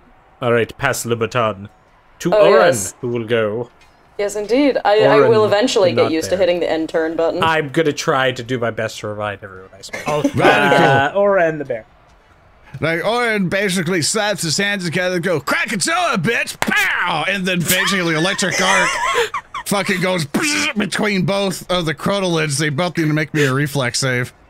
I love this voice so much. Okay, sure. Let's see what happens here. Yeah, for some reason that one's not so just gonna have to. It's fine. Yeah, don't ever click that button. It just doesn't work. Then why you gotta make it, man? Regardless, you take the half damage, and they're both gonna take. Oh, that's right. 4. Everyone's gonna say 4 a damage. 4 damage. 4 damage. 4 damage. 4 damage. 4. But you know what? I didn't move. You know what that means? I'm gonna hit it with my stick. Yeah. Hit it with your stick. I would have my staff, and I'm gonna look at that crowlet, and because I already took a hostile action, I take a multi-attack penalty, because all 3 of my actions I could have hit him 3 times my stick. So now, I'm gonna call a wha-pow with a -5 and fucking miss. Yeah. Yeah. Crack it up! It's totally radical. Crack it up, man. You got it. All right. Go ahead and get the bites on. Fuck. Oh my god. All right. Do people regret this voice yet? I might. I am adoring this man. I love doing it. Don't worry. This is great. This is in the running for my favorite Zoran characters. This like thing is like after being electrocuted, just like goes in a flurry of blows on you, attempting to hit you with its jaws, missing, attempting to swiping you with its tail, missing. It's crit fishing at this point, gonna go again. Bam! The tail hits you at the end of that, smacking you across the chest for 6 points of damage. I'm just playing. Zoran, calm down. just for that, I hope that it just sweeps you off your leg like the Lupin the Third coming through the car animation. So with that, you have this happen to you, Oran. You also then hear from the crowd chanting, "Bear, bear, bear, bear, bear," and you hear bear what? I have no bear in my name. And the portcullis on the western side begins to rise. Oh shit! And emerging, it was a fourth wall.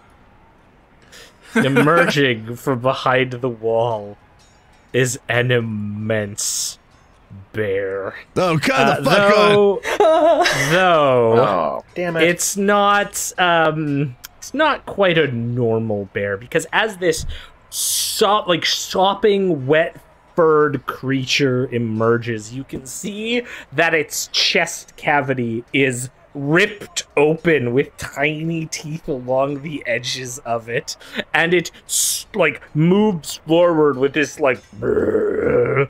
And as it approaches closer and closer, exiting the portcullis, you can tell that it has just the most foul stench. And luckily only our dear friend Tannhauser is going to be in range of this awful stench, but even just the faintest whispers catch on the air as the crowd has been shouting "bear, bear, bear," but the bear simply emerges on its turn. I like the note. I still hate the name. The Dank Bear. It's a fine executive decision. Name. I still hate it. We all love it, right, chat? Dank, the dankest He bear. ignores my pleas to not name it like that. You first. Yeah. He ignores my pleas to not name it that. He goes, "Yeah, okay, Zoran," and then he puts it in anyway. Zoran, if you keep this up, the bear will attack you first. Oh, I know it will. That's my plan. Oh, good. So, Valli, you've come up behind Rehua, flanking with this thing. This thing is quite annoyed, and in fact, will take advantage of something in Pathfinder Second Edition, in that most things in this game do not necessarily have attacks of opportunity. So it very quickly starts skittering around behind you, Valli. It just slithers like a snake. Moves shifting back and forth sideways until it comes behind you, and then attacks you with its jaws, attempting to bite onto you. Missing terribly. Also, I had Oran targeted too, but that doesn't matter. And then, in a final fit of rage, it attempts to slap at you with its tail. Also missing. Narrowly. Narrowly, but just missing. As its bad tail dog. goes flipping wide. Rehua, you are up, my friend. What would you like to do? Seeing that Valli very handily took care of the other crocodemon, yes, I'm going to keep our bird friend alive, and just gonna move down. Just do a little moving. Okay. Oh, you're like, Valli's got this. Okay, bye. You do a little move. I think she has this. Hey, Rehua, our friend up there still seems to be in trouble. Oh. That's too bad. Oh yeah, that sucks. All right, let's go. What a shame. What a rotten way to die. Betrayed by the people I've known for 5 minutes.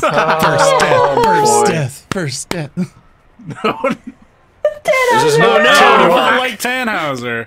Oh no, your pick will miss my poor Hulkadillion friend. What Damn, would it's you a like to shame. do now? Unless you want to swing again. I would like to attack again. -5. Absolutely. Here we go. Get his There ass. we go. There we Hit by go. one, 15. You did it. You did it. Here it comes. Spoiler alert, it's probably gonna die. Oh, Even on a 1. it's still You enough. got it. You still enough. managed to brain it. As we gently caress our foes to death in this first session. Rehua just sees this poor creature just bloodied and fucked up, and he just... Okay. Just drops it right down through his head. Just spikes him. Very good. Pulls out a You're not single bloody supposed to hand. pet him that hard. We were supposed to guys be need to- petting them? You need to be more efficient with this. We are in deep crap. Brewer, is that your turn? Please click the Yeah, next that's my one turn. button. There you go. Tannhauser. Now, Tannhauser, my friend, I think this might work. I'm gonna try something here. Oh, It's dear. dangerous. That's always but the I bad think- news. Yeah, I know. Can I? But what I can do is I can get you to make me a fortitude save, please, as you are now in the aura of the dank bear's I stench. am in the aura of this dank bear's dreadful stench. Radioactive based on the Stanky. aura that I have here. All right, let's roll some 4. Oh, I He just slurps. I just gave myself master fortitude by accident. Okay. Oh, that's good. Yeah, Oh you yeah, right-click it. just Yeah, you Just right a click to make it go little- back down. Yeah. Ooh. That's a 12. 12. That's gonna pass, right? No, it's not. It will impart the sickened 1 condition. Now, you also, however... Wait. oh, no. It's just on a I favor. have a You're just thing. sickened. I have a thing. Like Yes. Thurston. Hold on, Yes. let me get my wallet.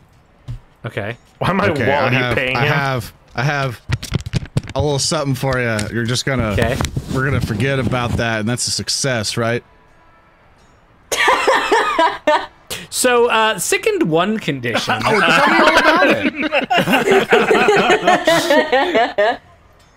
So basically, you'll just take a status penalty on all your checks and DCs, and you can't willingly ingest elixirs and potions while sickened. But you can spend an action to retch in an attempt to recover, which allows you to make another 4. That sounds so great. Yeah, Roll you to can- puke. Pathfinder Yucky. 2nd Edition has the retch action. We're good. We're good. I don't. So here's the problem with that. How's he gonna retch with that thing on his face? I assume that, like, he can temporarily take the Bane mask off in a way that the audience and you never see. Yeah, it's like the lucha thing. You can't see me without the respirator. Yeah, exactly. Exactly. Do you dare to retch? I'm not gonna Bribing retch. the GM. I hate. What are you gonna do? Well, my plan was, I got it. I'm gonna get healed, so I'll take my turn. I'll use an AoE attack to get the 2 crocodiles, and we'll all be here to kill the bear. That didn't happen because I didn't psychically said, transit my "Fuck you." tactics. So now I kind of gotta make a all death or glory charge on this fucking bear. Maybe don't do that. Do it. Maybe do don't. it. I implore you to reconsider. Yes, this is what we need Do in my what your life. character feels he can do. Yeah. Like he was part of a revolution, and he's a hero. That's right. Right. The bear is the oppressor.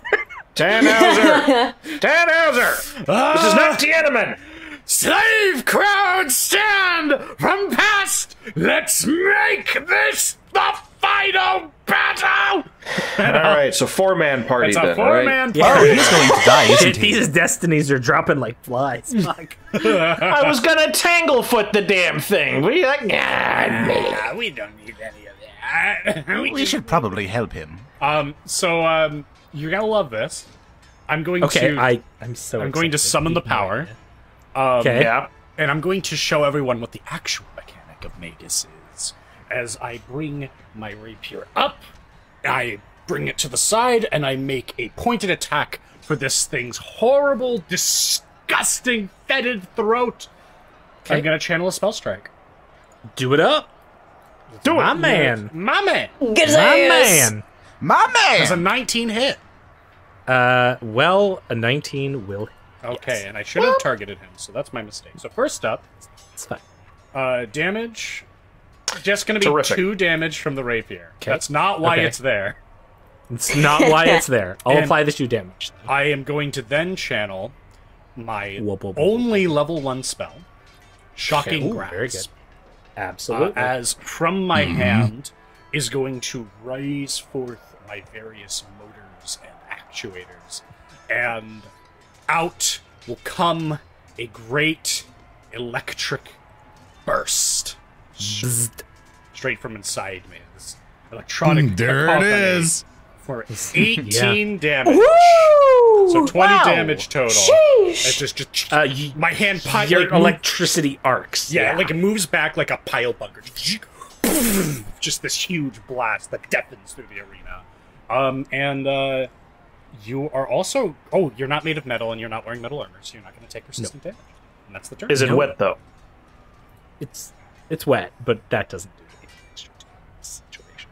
Its dankness just keeps it angry Status as it affliction, like wet. stares at you, looking down like. "Brrr." Comrades, to me! Well, you pass it to the dead crocodile, who doesn't get a turn, so that's cool. Baldric, you're up now. You've seen Tannhauser rush towards this bear. Tannhauser looking already pretty beaten up, but the bear takes this immense electrical strike and is like now looking down at your ally. What are you going to do? I'm trying to figure out. I'm trying to figure out what I can even use to help because, unfortunately, this is rough. I'll tell you what. I'll use a Tanglefoot anyway because that'll make it harder for it to try and attack him later, if I'm successful. So, Baldric seeing this is gonna again rattle around his components. He's gonna step up to there. Yep. Does this put me in range of the thing? I mean, you'll be in The aura. Oh, no, that'll be just outside the stink. The aura of the stink. He gets like a paper bag and he fills it with all kinds of strange alchemical crap. And then is going to prepare and throw a Tanglefoot bag as soon as I produce that in my inventory. So as you're like scrawling madly to produce yourself a Tanglefoot bag, which you create on the fly because alchemists can do this kind of craziness, and then you produce this alchemical weapon and toss it at the bear. This Airmail! Oh, I needed to add a -2 to that, but That'll that's still still fine. hit. Yeah. So it is a -10-foot speed penalty. So it is. You can tell it's now like slowed down by that as the Tanglefoot like smashes onto it and like gets all caught up in its legs and its mouth cavity chest that it has. I'm hoping that ideally, what was this thing's initiative again? It's Valli, Oran, then Bear. Okay, so well, annoying because I don't have a whole lot that can really help with this, and I'm not going to be able to do enough damage to kill this thing. That's why I wanted you to run away. You wanted to do the ranged combat against it, I see. Well, it's either that or get up close with a foul thing that will maul you to death. Yeah. Look at you bringing tactics into this. Yeah, I know. I was foolish of me. I have Tactics, I never met her. I have faith in my companions. Alrighty. Well, I am Alright. starting my turn with Panache, so I am going to get some extra movement. Yep. I believe that the bigger threat is right there. Right there. Right there, yeah. Right, Bear. I don't believe I can get to any flanking position. No. So your girl is just going to move over here. Wee. And then I'm going to hit this man with a finisher. And will the flat-footed automatically go through? What is it flat-footed from?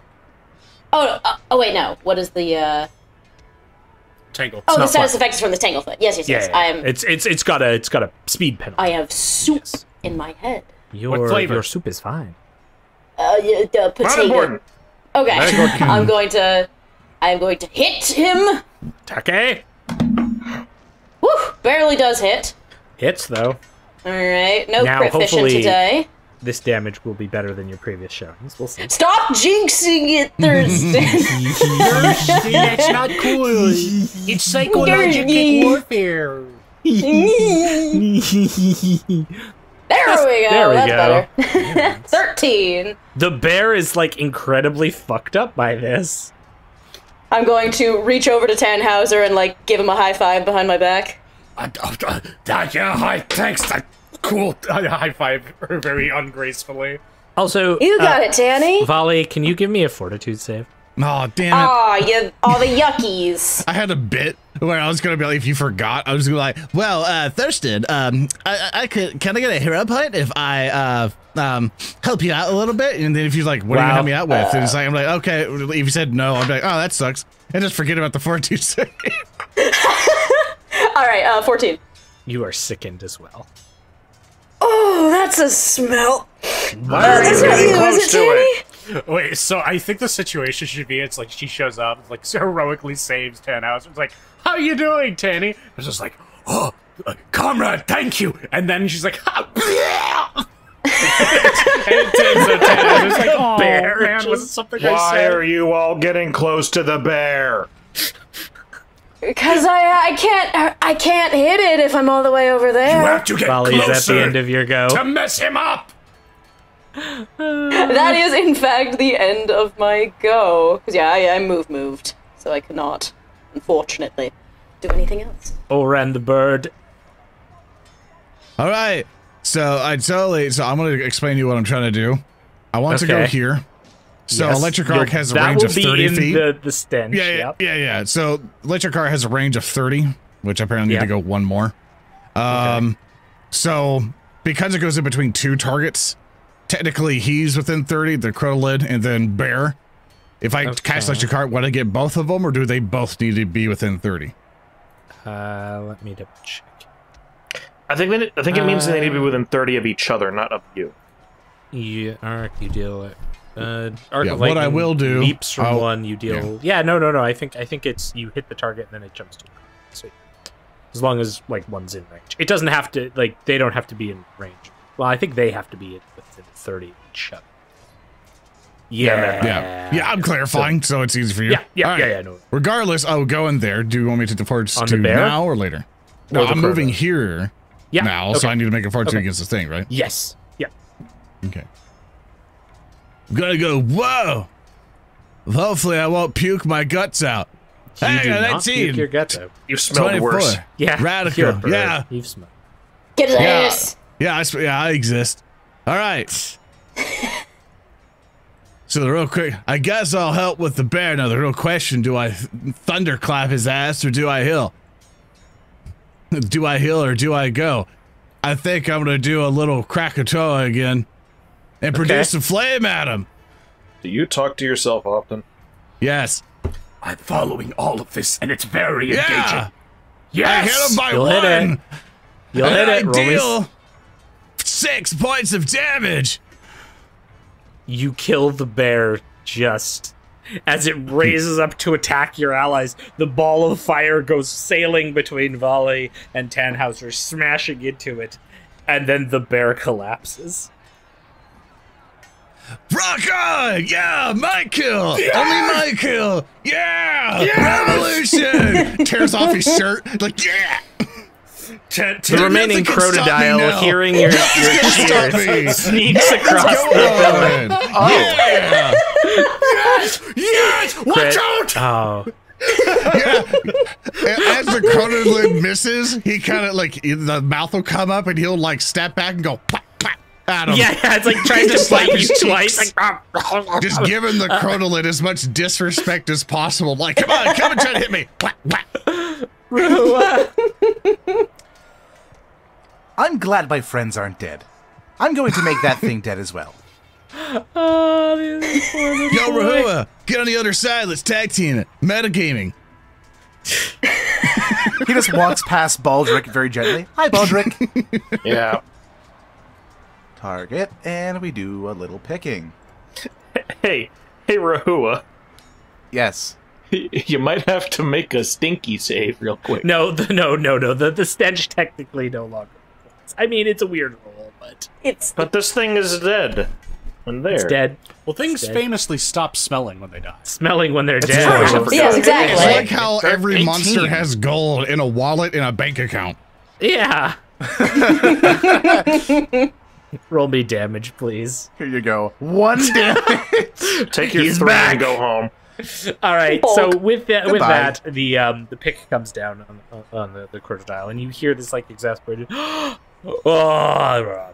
a whole bunch of mumblings from the crowd, and you hear like the jangling of coins and the disbursement of people above. And like as this finishes, each of you sort of catch a moment to breathe. The bear stops wafting quite as badly.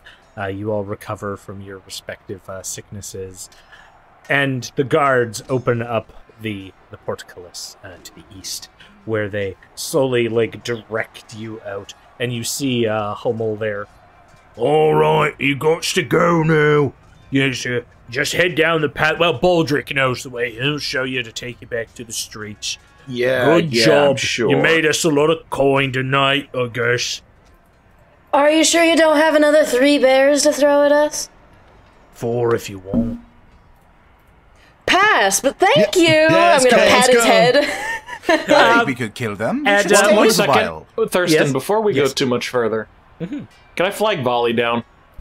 Absolutely. Valli, Oh yeah, what's up? can I have a bottle of yours? A bottle? Yeah, a drinking full one? bottle.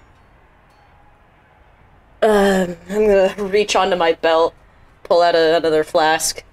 This one is, I think it's rum. It might be. Right. Well, Thurston, I would like to quick alchemy some arsenic. Yeah, absolutely. That is my last alchemy for the day, Okay. and I am going to poison the shit out of this rum. What? What are you putting in there? Oh, I get it. Don't worry about it. Just hold tight. Huh? Hey, Yeah. Baldric is gonna shout over to one of the guards, who's probably like one of the guys who just kind of shoved us in here. Yeah. I'll hopefully not bother Hummel too much. Yeah. Hey, you. Yeah. What It's is a lot it? of fun today. Here, on the house. Baldric My will pass him the rum! rum. Well, thanks, Buckethead. I always thought you were a bit of a jerk. Oh, drink to your success, I guess. Yeah, let's get going. My rum. On that fucked up note, Why don't I get let any rum? us. Oh, Jesus. On that fucked up note, let us maybe take our first break. Wait, Yeah. before the break, can I make a Yes. perception check to see if he has like a hanging wallet that has like pictures of his family and his kid? Oh, absolutely! wow, Like, in okay. fact, he's got like probably like he's adopted several orphans, you know, and that's why he's been yes, that's yes. why he's been mean to He Baldric donates this to whole charity? time. Okay. Yes, I got, like, Thurston, a make us 15. commiserate with the fascist police. Can we get a... He's got, like, his mug that says #1 dad. The another one says, like, my husband, you know? So it's like, you know... No, he's Speaker homophobic Dean too. Thurston, making us sympathetic to the fascist police of time. And the Hastily only drawn reason he was picture in mean to crayon of Baldric a was because he child. didn't know that the orphanages was a lie, and he actually thought Baldric was an orphanage Yeah, murderer. and- Oh, the deep lore here. Oh. No. All right, let's go for a break. All right. He was 2 days I need a retired. snack. All right. I'm gonna transition this over and I'll talk to chat and everything as we go on break. So we'll 5-10-ish minute break, everybody. Yeah, Yeah. yeah, Yeah. we love See you you, then, guys. Hey, Thanks for all the support. You're Hey. great. Yeah, thank you very stick much. around. As our adventurers take a break, we'd like to take a moment and thank our sponsor, you. You sharing the videos, advertising the streams, and supporting us on Patreon makes everything we do here happen. You help us create the show, create a custom tabletop RPG setting for your campaigns, create monsters, items, spells, and more, all for you. If you love what you've seen so far, or if you want to use the monsters and assets used in the show, please visit our website at www.narrativedeclaration.com for our Patreon and more. Hey, we're back. Hi, hi, we're back. Queen. We're back. You don't want to We're know back. what we We're were back. talking about. Yeah. I think they Zori, do. focus the camera. There we I go. did. All right. Focus. Quick thing before we start. Yes. Because some people weren't putting the bits and hashtags thing for the players correctly, I'm going to give everyone a hero point to kind of just refund them to make sure everybody has one. So everyone should have one hero point now. Hero quest. Nice. Quest. Good. So, bringing us back into Outset. Having completed your task in the arena, you make your way out. Some of you more bruised and wounded than others, but you find yourselves being led by Baldric, who has been through this a few times in the past, out from a series of connecting passageways into the streets of the district of Outset. You find yourself in Hans Palaster. This particular area is built around a sinkhole. You emerge out into not a crowded street, but sort of like a concourse that goes around several buildings that you can see in the distance, multi-leveled. Several of them have very similar appearances, like they're templated buildings that were built. Some of them are slightly slanted. Further off in the distance, you can see the large shanty town of wooden structures that are built off of each other. And this is sort of the view you get as you exit. Now, as you all exit the jail district you found yourselves in, someone approaches. And she stands out from many of the other meandering sort of citizens or the crowd who is dispersed from their daily entertainment from betting on bouts. This woman clearly approaches you, seeking you out. She is a half-elf woman based off of the curvature and point of her ears. She's bedecked in sky blue robes, but she looks very small because of these robes. Like, these robes are bulky around her, and it looks like she's having trouble even moving in them, but she seems to comport herself. She wears a set of sleek golden reading glasses and has a heavy iron chain around her neck that has a sealed scroll case as a necklace. She sort of waves her hand up in greeting to you, and starts approaching you. Oh, To whom is she specifically waving? To like the group, like all of you as you have The exited. group. Yeah. oh, the ladies are here. Do I still smell like bear stink? Yes. Yeah. Just You smell like alcoholism. Well, keep that's calm for every a day. moment, all right? It's just a person. If any of you have society, you may give me a recall knowledge check to see what you might know about this. Excellent. I will do just that. Yeah, I could do that. Yeah, absolutely. I Can try at Oran least. roll with a minus I one? can absolutely roll a 26. Woo! Mm-hmm. Ooh. I'm a little Society. preoccupied. Yeah. Society. Yeah. Society! Holy Ooh. shit. Ugh. Natural 20. Okay. Jesus. Remember to say your rolls out loud for people who can't yes. see. Yeah. Natural 20. So Tannhauser, you do not succeed with a 10. Baldric and Valli, you both critically succeed on this check, and in fact recognize the particular robes of office that this person is wearing. This would denote them as a member of the Architects Guild, one of the larger guilds in Outset that is responsible, surprise, surprise, for a lot of the construction that occurs within the city. Typically, the scroll case that's worn on the necklace would hold like contractual deeds for projects they might be working on.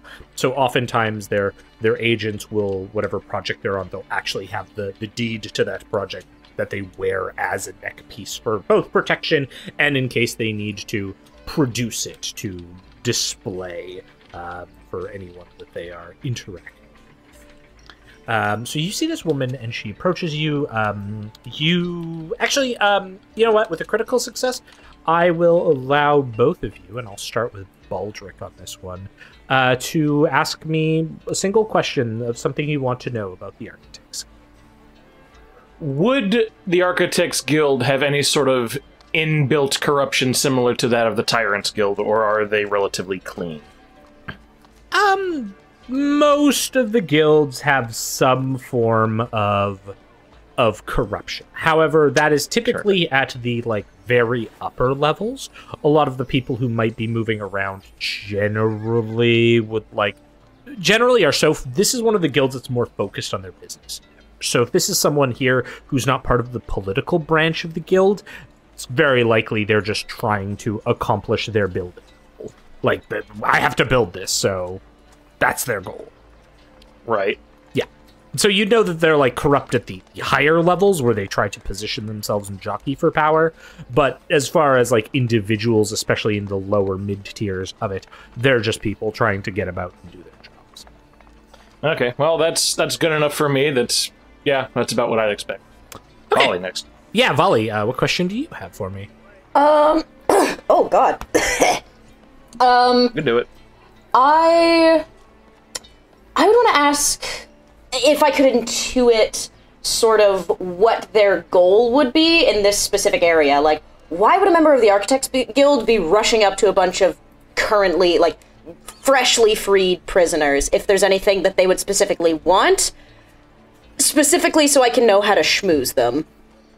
Yeah, Architects Guild will typically approach people for a variety of reasons. You would probably know enough that they are often repurposing structures or demolishing structures, and due to civic guidelines, typically those buildings have to be cleared first, and so they might approach adventurers or tough-looking individuals to clear out structures.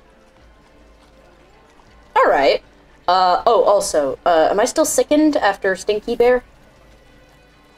No, you're no longer Okay. sickened. I assume you both spend the time to sort of like retch up. Yeah, we got it. Just go on your character sheet, look in conditions on the conditions tab, make sure you get it off. Yes. Yeah, I can. We had a nice communal retching. Yeah. No, just as she was approaching, just lean over the railing and just... Yeah, you just found a homeless We got ready. man. There we go. To that, I suppose, can I interact with her first? I mean, certainly Yeah. you've seen her approaching. Does like Baldric just step in front of everyone? Is that sort of the plan here? Yeah, because he's had a long day. He wants to go home, so he's gonna like figure out what she wants and then like not faff about too much. Yeah, absolutely. All right, Builders Guild. All right, listen. It's been a long day, so and we're not a condemned building to be knocked down, so either you want us to blow something out or clean it out. Can it wait until tomorrow? She cocks her head slightly. Oh, yes, I really, really appreciate your promptness. This is very good. You know exactly what I want. This is what I've come to expect from everything I've heard about you, Mr. Weathers. Are you... I'll try to keep this brief. Do you and your companions have a few minutes to talk? I don't technically speak for them. They kind of just came out with me, unless you guys want me to speak for you. Yeah, I like to hang. You're pretty well known around here, Baldric. Regrettably. Is there any money and or booze involved in this? Or booze money? Ah, Always. coins, of course. You're getting right to the point. Yes, I suppose I should introduce myself. My name is Marlene Lagasse, and I am with the Architects Guild, as you no doubt surmised. I have a task that I need done, and after watching your bout in the arena today, I was going to go for that first group, but they didn't last long. You did much better, so I think you're all suitable for what I need. I'm willing to pay fully in advance for this as well. Oh. How about you give me some descriptors before I accept any payment in advance for anything, because this is how I've been screwed with your guild before. Of course. Well, you see, what we're going to do is, are all of you familiar with the apartments at the Sinkhole? I could be if you let me roll probably a society. Yeah, you can I'll give me do the another same. society check. I'm Yeah, not from absolutely. here. Society! Neither am I. I'll give I'm you a useless. 22. 22. 12. Wow. Yeah, not so good. Yeah, so Tannhauser, you're familiar with the Sinkhole. Like, the Sinkhole is obviously the fact that the magical pillar of this district fell into the earth and left a big sinkhole. You don't know much about the apartments there, but you know Sinkhole.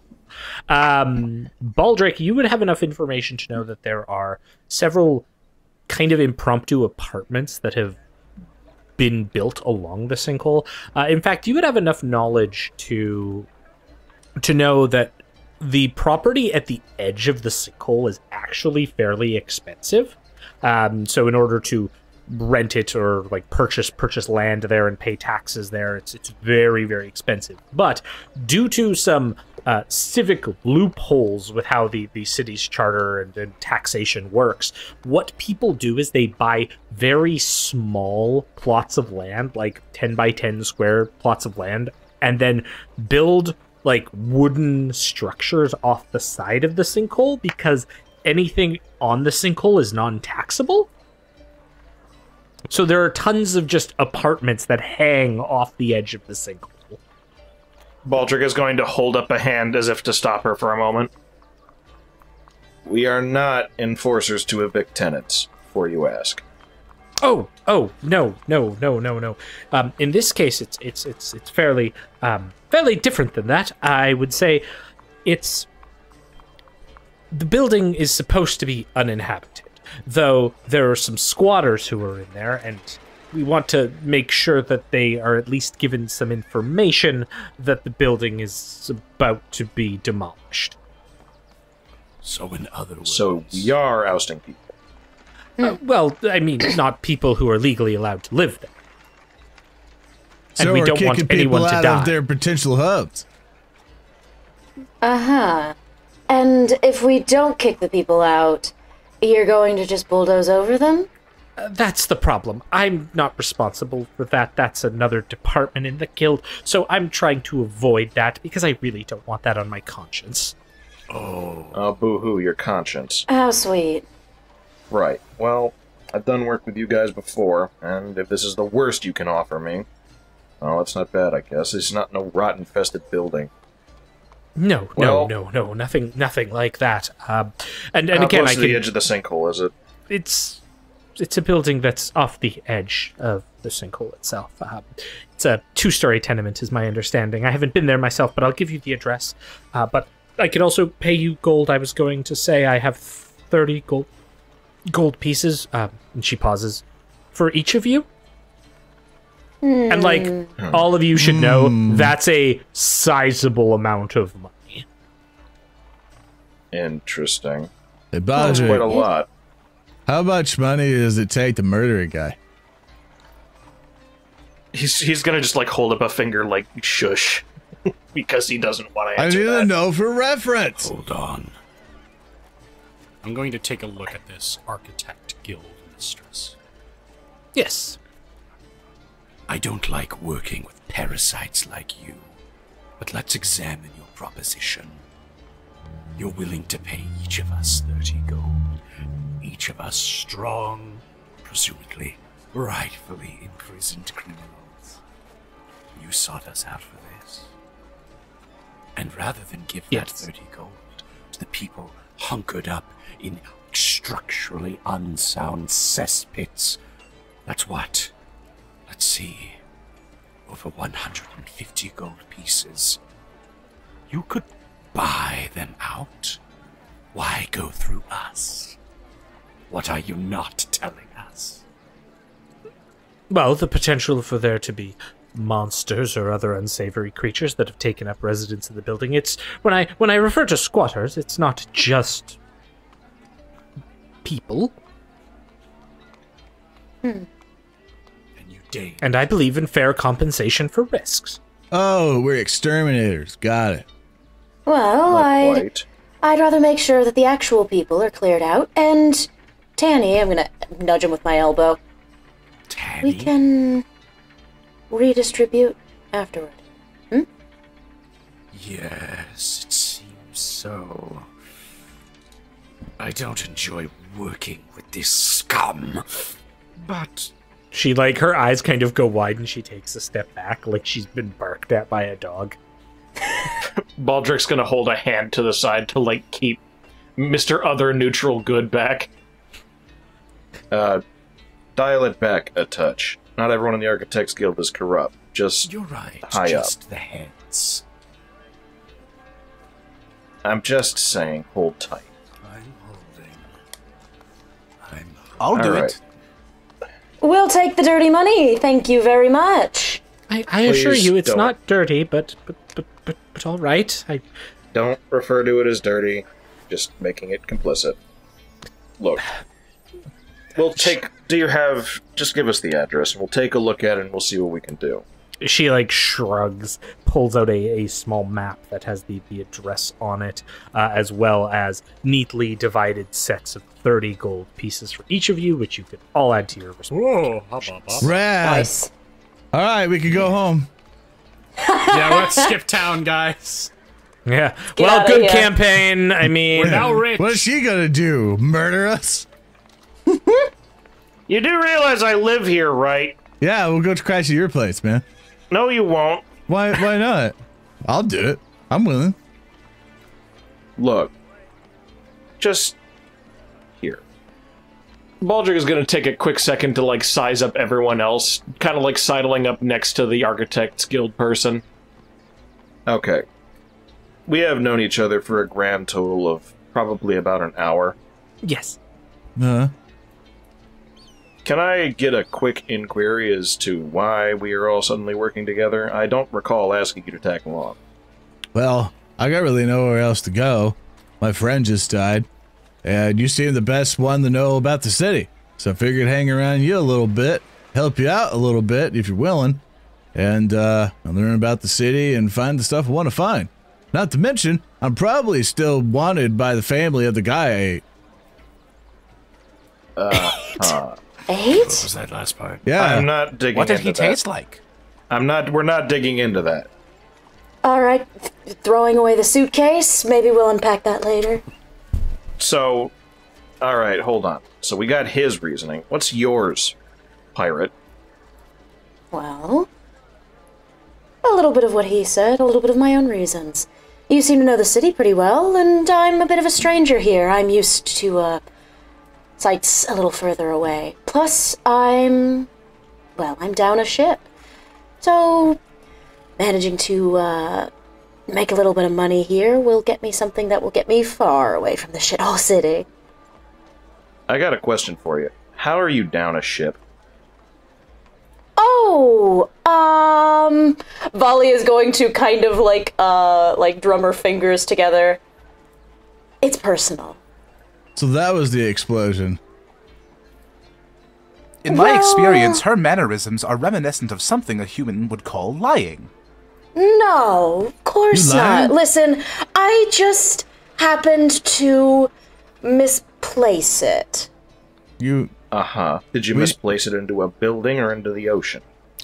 Well, Valli I has think we're done talking to me. Valli has proven to be a true comrade of the revolution. I won't endure this slander. Clearly, the ship was lost. Alright, so in that case, why don't I turn that to you then, mysterious red-haired mechanical man? Yes. Why are you following me around? Following you? I thought you were following me. Don't start All right, this. fine, I'll end it immediately. But instead, I'll simply say this. Next bit. You all Him. You all have performed admirably within the arena, which means that you can be sterling companions in the fight against the corruption of this city. I've seen inner idealism from some of you, and others incomplete and unabashed psychopathy. This is the most noble of mixes. I'm going to level with you. I kind of do this alone because I tend to get in a lot of trouble, so if you're going to bring your own baggage along, we're going to end up with a lot of crap on our tails real Well, I have fast. some news for you, Baldric. I've heard some whispers of your reputation, and I'll have you know this. If it was just you or just me against that bear, we'd be as dead as Jimothy. But we aren't. And Ryan. And Ryan. Never forget Ryan. Who? Anyway. Right. So, the fact remains, if we are to accomplish anything, we should work together as the friends. A crew! Oh, yeah, crew. Exactly. Well, that's not exactly the answer I was hoping for, but sure, that'll What was work. the answer you were hoping? And I gotta be honest with you, I genuinely don't know how this is going to all work out. Again, I try to do this solo because what I usually end up... excuse me. He turns to the architect. Could you plug your ears for a second? I was gonna ask if I can go now. Oh yeah, get the hell out. Get going. My candle backed is. Get the fuck out of here or I'm gonna fucking screw... No, just get going. His eyes I'll be at my bleeding out. office. I like your If you shoes. need more work. Call me You got later. it. Well, no, I know where to find you guys. It's fine. Yeah, she heads like. You did a good backs job with your away, hair. turns. Bye. Baldric turns to make sure that she's gone. Can I roll a perception to make sure no one except us is listening? Absolutely. Okay. I open up my sheet again, because funny. Funny percepticept. Any bonuses, penalties? Nope. Straight up. 19. 20. Yeah, no, you don't. You just like you have the faintest like smell on the air of like some kind of burnt substance, but that's it. Like, and that's just a common scent. Alright, with no one else in earshot. Yeah, I've kind of been thrown in this can more times than I can count. On account of I continue to try and work against the damn Tyrants Guild, because, well, gonna level with you. I don't know if you've noticed, but they're not very pleasant, or well-meaning, or good. Tyrant. I got that. Tyrant is in the name, yeah. Now, most people tend to forget that when it comes time for anything. It's kind of amusing, really. Amusing in a sad way. But it's not easy life, and I wouldn't expect any of you to really follow along in that, especially... He turns around and then looks up at Rehua.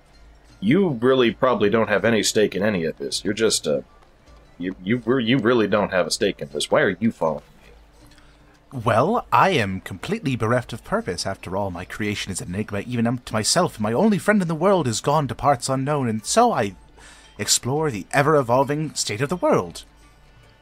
I don't know if I can really help in that regard, but I'm sure we'll find something.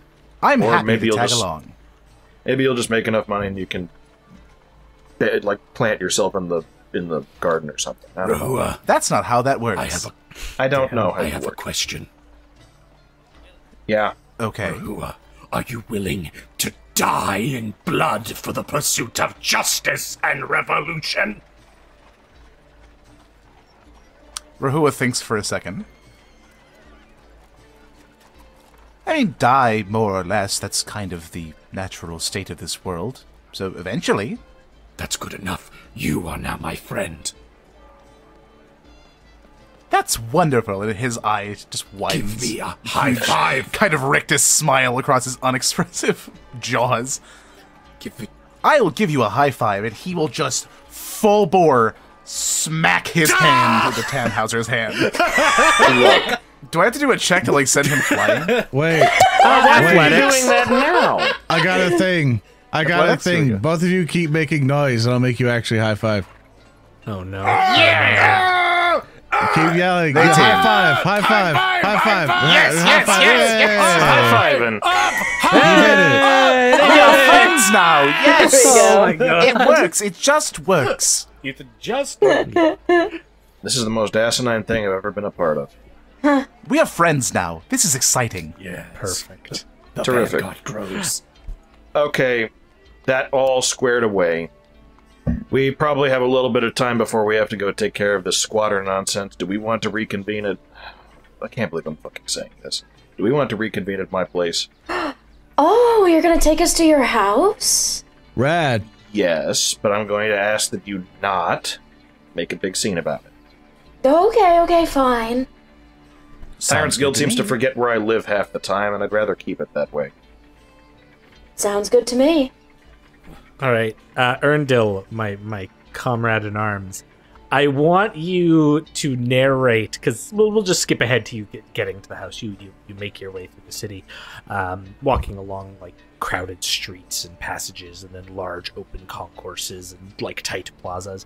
Again, Outset is a city that is very clustered and interior. So you're moving vertically, you're moving horizontally, and most of it is inside buildings that are inside buildings that are inside buildings. Eventually, Baldric just got his hands in his pockets the whole time. Yeah, eventually making your way to Baldric's homestead. Where is Baldric? Like, what does Baldric's homestead look like on the outside? And then describe to us what it is on the interior.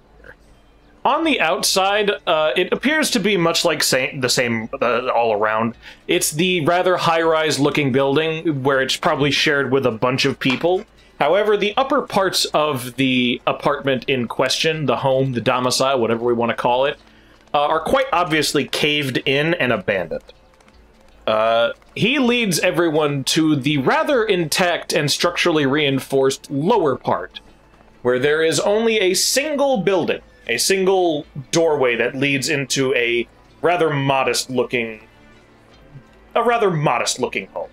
It is not bedecked with any sort of colors. However, it is quite obvious that there are scorch marks, there is rubble, there's even what looks like to be melted stone, and a little bit of like a gutter sort of hanging off the edge near towards the crumbling interior of the pillar, as he lives quite close to the edge. But not on the edge, because he's not one of those insane people that does that to be tax-free. He'd rather pay taxes than fall into a pit. I'm a criminal. I pay my taxes. He's not... It's a different kind of criminal. Good. Hey, Robin Hood was still neutral. Robin Hood was good, and he was still a criminal. True. Yeah. What do you got about that? It's a very modest-looking place. It's not exactly impressive, but it's quite obvious once you get in that he's hollowed out a larger portion of the ruined upstairs to hide other kinds of things. What else would you dare to know about this den of iniquity that is Baldric? Oh yeah, by the way, coming in is the wonderful aroma of bleach and chemistry. Oh, that's a clean smell. Yeah, just try not to breathe too deep. I'll It's do my remarkably hard to keep best. things in the containers, and do not open that sealed door there. He points, and it's like a little... It looks like a vault, like a one-person wide bulkhead has been very firmly, like, entrenched into the wall that leads to a next room. It's very firmly sealed, and it would obviously require a certain locking mechanism to be opened up. You don't think that any of you could get in there easily.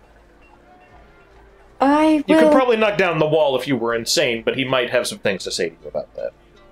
You know, I'll take your word for it. What is inside that door? That is a backup plan.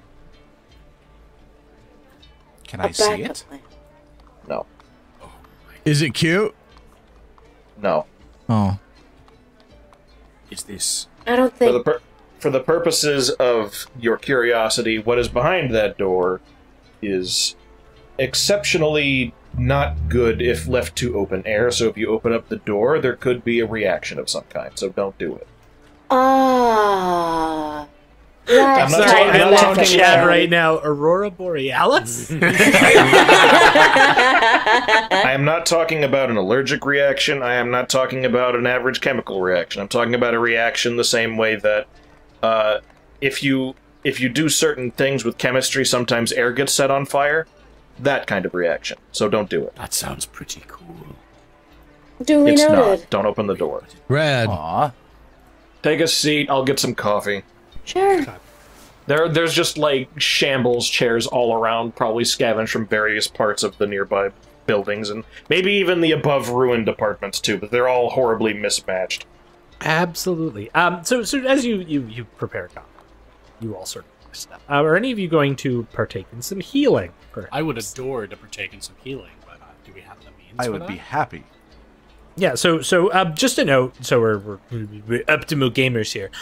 There's the usual, like, use spells, like heal spells, but there's also treating wounds, which is another option available to us. Yeah. Rehua, you said you wanted to step up. What do you want to do, my fine tree-ish friend? Oh, I was hoping to heal some of my allies, because that's my entire point. Oh. Well, I will allow you to live your entire point. Live your life. Living the dream, baby! So what are you wanting to to do here? Like, are you wanting to like treat wounds or cast magic? We'll do treat wounds for now, because I feel like that magic may be useful later on. Okay. Now, if I recall correctly, can you, with an ability you have, use nature? I can. Yeah. Normally you can only use medicine for this, but I think yes. Medicine on tree. Yeah, but you, which nature is your nature is your same as medicine, so you know whatever. But yes, you Yeah, could, the natural medicine feat. Nature is the tree's medicine. Who would you like to treat wounds on first, as Baldric is preparing coffee?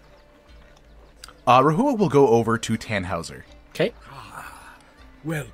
Tannhauser, Yes. you, I have decided, are my friend. Excellent. And so I'm going to help you. Really good. I'm happy to hear that there is such. Oh, Mid-sentence, Rehua, just his arms are held out towards Tannhauser. They both splay wide like starfish, and just tendrils of beautiful green vines snake out towards him and wrap his arms. ah! What are you doing?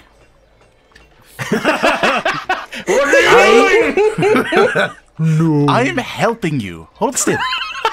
Do not resist, man.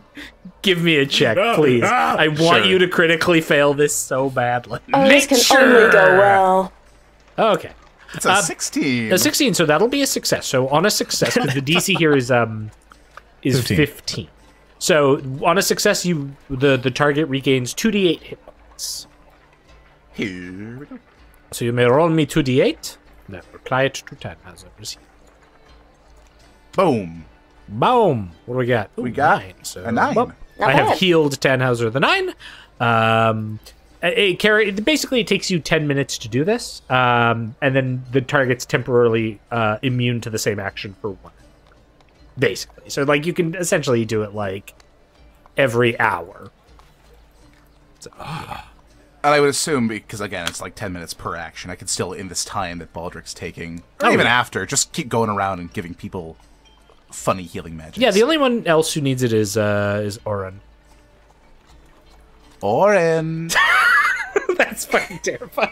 Sup, Little tree bro? arms. How's it going, bro? Skillet. It is going very well, bro. Yeah. Would you like to feel better? Nah, I got myself. Thanks, man. I don't. You hear a high-pitched whistling from the I don't kitchen. want to. I don't want to be a browser history. I'm gonna do the thing on myself. I failed. I'm gonna spend a hero point. Oh, please, chat critical fail. lovingly gave me. Please, critically fail. Please. I got critically natural succeeded. two. I'm at max. Nice. I'm at max. I was about to say, so on a crit, you would regain 4d8.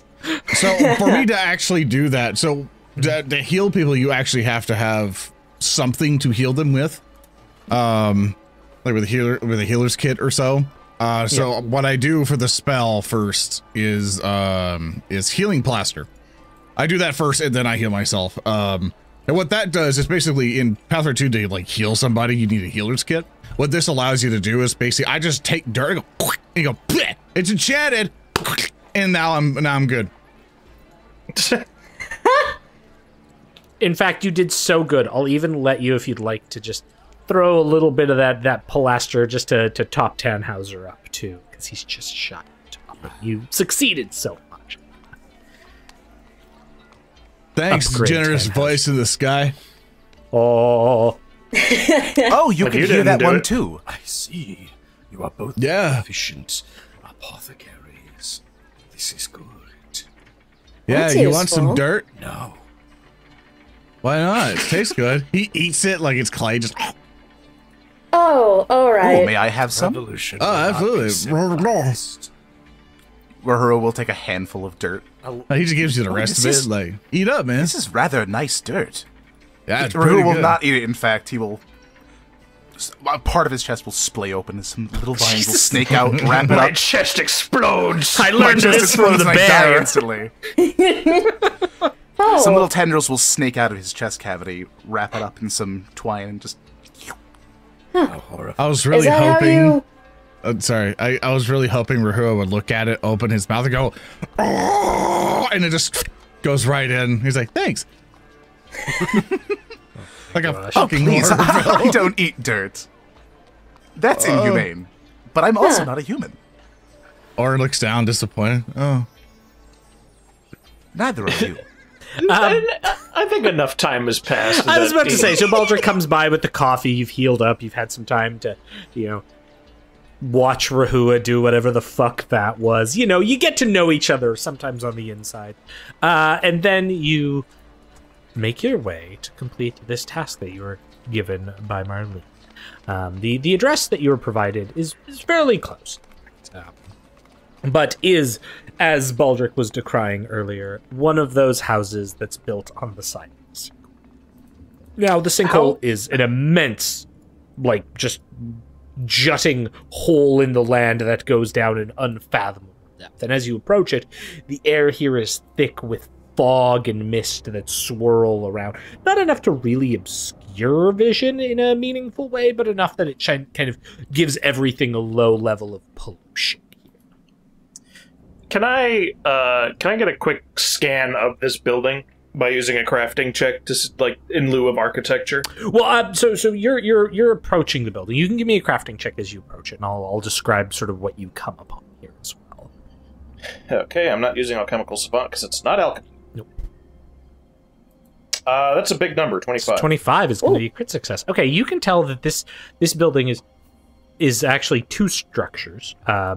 Or at least one big structure that's leaning off, and then you get the side of a bridge connecting it down to another structure as you're sort of approaching. But it's difficult to see too far because of some of the fog and because of what you see is large stony debris that has collected around the edge of the sinkhole. So you can tell that the building itself looks to be fairly well established. With the requisite 10 by 10 foot square of property, and then the rest of it, this wooden structure jutting off the side. However, it looks like some of the wood has collapsed in places, some of the boards haven't been set up correctly. The lower one, it's really difficult to see what's going on in that structure, so you'll probably need to actually enter in and investigate. As I said, stones sort of large stones, some of them 20 feet wide and cut and jagged, are all around the edge of the sinkhole, which gives it this sense of this was stone from buildings that might have fallen in the way back when. As you approach, however, there is someone mulling outside of the door, and you see a figure who is bedecked in heavy plated armor. And as you approach, you hear him pacing almost in a circle. He's in heavy plated armor. He's holding on to what appears to be a hammer, and then also clutching an immense steel tower shield. And he paces around, and as he does so, you just hear this I don't suppose that one's a squatter. I'll go talk to him. Doubtful. Excuse me. Excuse me? Yes. Hello, yes. Hi. The Architects Greetings. Guild sent us. What exactly are you doing here? Then I assume you are also here to be investigating these buildings for any potential squatting creatures or individuals who might find themselves unduly evicted and fall into the depths. Yeah. Yes, exactly. It's very good. He's sort of looking over all of you. Ah, yes, I see none of you have my particular problem here. Very good, very good. What problem? Well, you see, I've found myself in a slight predicament, one might say. You see, as you can tell, I'm bedecked in some fairly strong armor. I'm from the land of Legerbet, you see, so I'm particularly sturdy. Yes. For some reason, the vision is working in this scene, and gonna figure that Just out. like last time. Yeah, there's a stupid thing that's happening. Here, you figure that out. And it's like, hey, that guy's armor's pretty rad. Uh-huh. Just the average Don't be night. fooled by the accoutrements of repression. Right. Yes, well. Yes. Well,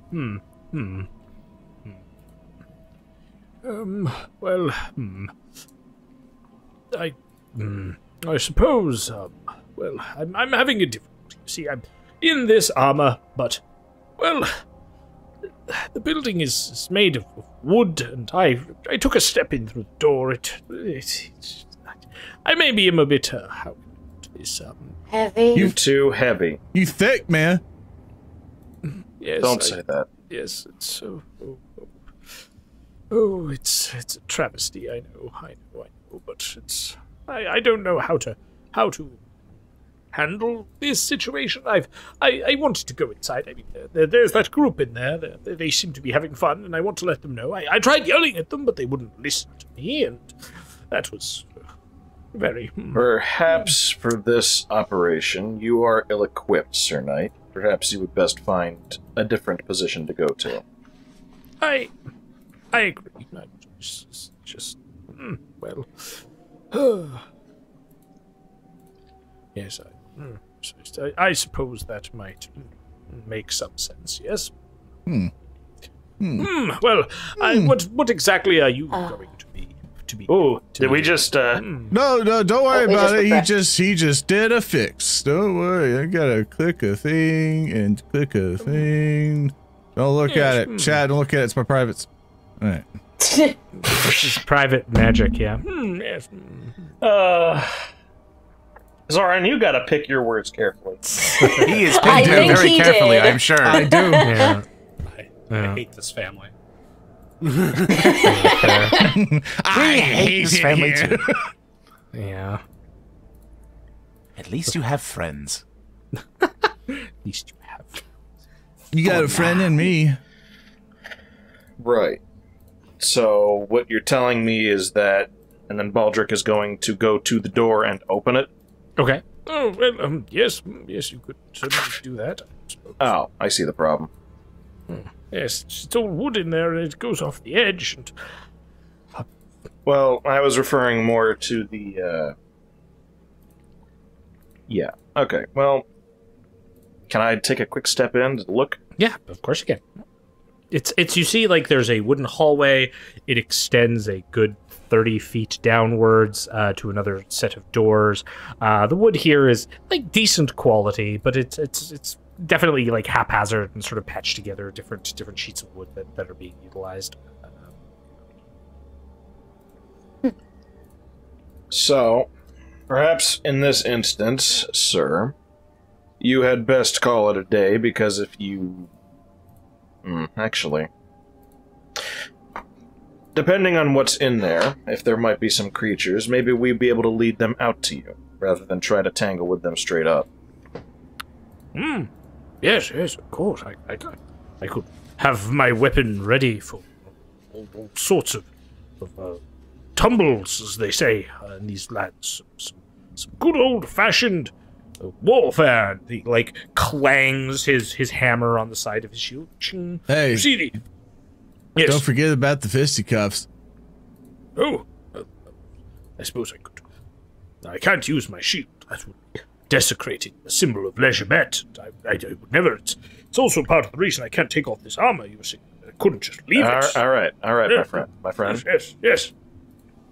That's fine. In summary, you can wait here. All right. Who of our team... Let me think, actually. We might want to go in and send just a couple people, rather than throwing everyone indoors, because if this is truly as load-bearing as it says, I imagine only 2 of us at a time can go in. Right. Whichever of us are lightest. So I would imagine it would be me, Oran, and maybe Tanny. I am not light. But I will go. And so maybe just me and Oran? Or me. I'm not exactly heavy in this stuff. That's true.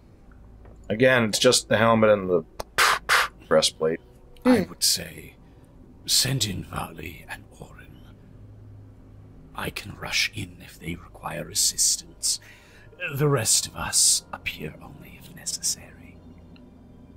I'll wait in this little foyer here. So, you go in, get their attention, let us know how it's going. And if it's a rot-infested thing, let me know, and I'll, He kind of taps a couple orange vials. I'll whip up something quick. Sounds good to me. Oran, my fellow feathery friend, shall we go? Sure thing. I don't think we got to really meet yet. Hi, I'm Oran. Hi, Valli. Good to meet you. Hi. My name is Sir Crunch of Leisurebet. It is a pleasure.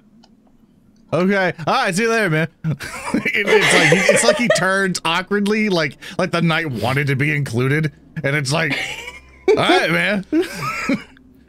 Might I point out, I'm having the exact same mental aneurysm that I'm having of watching Zoran play Dark Souls, where he'd talk to an NPC and then tap through the dialogue, and I'd be like, I read that in some countries. You can't do that. That's right. I like how he's like I read the entire character's fucking biography, and you're not respecting 2 lines of dialogue that explains 5 billion years of backstory. Look, if I really want to, it's like, oh, I really want to sass nice. you. Skip. If I really want to sass you, everyone in chat's like, oh, Sir Crunch, it's the Onion Knight. Oh, you skipped the Onion Knight in Dark Souls, you soulless No, I did. I talked to him. He was there. He was like, sup, bro? And I was like, sup, bro? Then I moved the fuck along. Whole quest line. Okay. Also didn't save Solaire, so we can get him on a cross if you want. You skipped Solaire. Zoran, stop digging yourself a hole. Yep. We're losing viewers. Yep, canceled. All right, so as you come in, you see like there's a hall that extends on. There is a door that is a wooden door that is closed at the opposite end. You come in and like whilst it creaks, you can tell you're still firmly on like ground. Like this is this section here. Valli, were you going to take like a trepidatious step up? Yeah. Keeping my footsteps light. I'm gonna try. It seems like the wood here is out. incredibly sturdy. So like you're moving up. It's not giving you any problems. I see. Well, it seems the wood is sturdy-ish. As we're walking through, I'm sorry. Go ahead. I'm interrupting. Oh no, you're good. Just motioning. Everybody might want to stay on standby in the foyer here with Baldric. Maybe not all of us. I think one will suffice. Well, that part's not over the dip. It could carry an Yeah, end, but I have no though. idea how sturdy the actual floor beneath the floor is. Also true. All right. As we're walking through, Oran wants to glance around at the wood. And I would like to do a nature check to see, obviously, like what type of wood it is and what its condition is. It's like it's just like if Tannhauser walked down it, would he just fall through? Yeah, absolutely. All right, whoop whoop whoop. Well, it's 16, but yeah. So a 16 is enough for you to know. The wood here is of fairly high quality. It's probably wood that's been imported from the nearby swamps of Solitude, where a lot of the wood from the city comes from.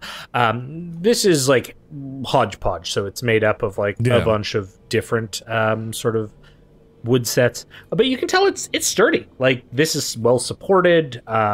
It might not be that good if you have legitimately like a wall of metal on it, but even Tannhauser wouldn't cause much problems. Pull and say, hey, Valli, was it? Yeah. I think they could actually walk in this stuff. It's actually pretty sturdy. I would tell you give a good stomp, but it would, alert whoever's over there. Right. But I'm pretty confident they can walk in this. Huh. If it's so sturdy and if it's of such good make, then why is our big tin can friend so afraid of coming in?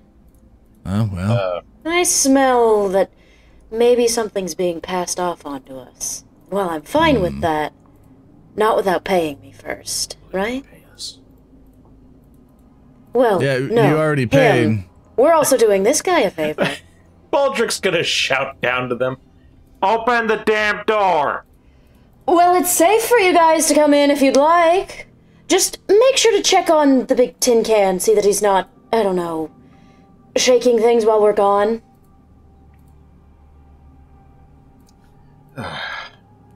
He will go next to the door and view the knight. Where'd the knight go? The knight's just been like sort of patrolling around here, kind of humming and hawing, possibly talking to like Rehua and Tannhauser. You have a metallic appearance, and you have a wooden appearance, my friends. Very, very, very good. Very. Why is good. that very good? It's I'm not used to this land. I'm foreign. Where are you so from? I haven't seen many people. Well, I'm from the land of Legebet in the Inheritor lands. Surely you've heard of it before. It's a very best interest to leave this place. Actually, what do I know about the Kingdom of Legebet? Now you can give me a society check. Actually, what do I know? No, wait. No, go through his dialogue options and find out. That's where the lore is. Fuck you, Actually, you make a good point. Am I touched? Can I just take a look at his shield, and I'll cast Object Whispers on his shield. Oh, okay. So as you go to do that, you go to touch it, but he like recoils. What are you doing? A moment. This is my. Prithee, friend, shut up. Why? Because I want to touch it. Why? Explain to me this instant. Just want to touch your shield, bro.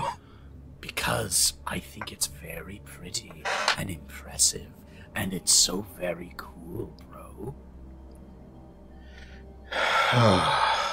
So shut up! It's infectious. Rehua reaches down and starts grabbing onto his helmet too and just feeling it. And like this man just like backs up as like these two of you are fawning over pieces of him. Like, wait, this is most uncomfortable. I'm what? Guys, if you're going to be following me, I encourage you to not fondle every person on the road. I just Polly, didn't can want you to please feel left open the out. damn door? Yes, I'm doing that. I'm going to open it. Tannhauser. Yes. Okay, you open it. Click on the door, Valli. Yes, I did. Okay, so you open it to see you see several things at once. You see that you step into another room. There's like a destroyed wall to your left. It looks like it leads into some kind of storage area. But most importantly, as you step through, you like step onto like a damp sort of like stained carpet. But you look over to see a table upon which three individuals sit. One of them is sort of like backed in a corner, and you only see like the faintest hint of because of a wall. But as you do that, one of them stands up and sort of walks around the edge of the table and like strides towards you, having put down their cards face down. And this fellow comes at you with wide arms and just, why, hello! Oh no, not this guy. Oh no. Does this guy also like to hi. gamble? Oh no! Hello, my friends. Can I ask what's going on in here? We are partaking in a bit of games of chance. My name is Prince. My name is Prince du Shelf. Prince, alright. Hi. I'm Valli. Very good, Valli. You are as beautiful as your name suggests, as is your friend there. Aw, Sup, bro? you're such a flatterer. So, you're here playing poker in this dilapidated building? Well, you see, this building, it's the atmosphere place, as we like to call it. Atmosphere place. How long have you been here?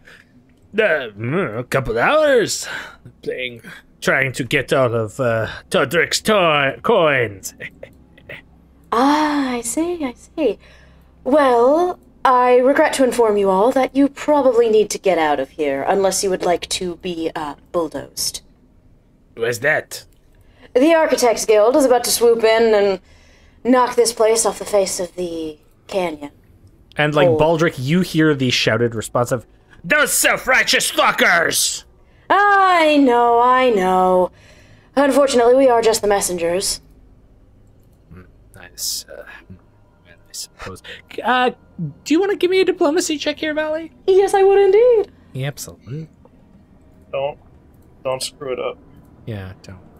I'm about to fuck it up real hard. I would like to aid if possible.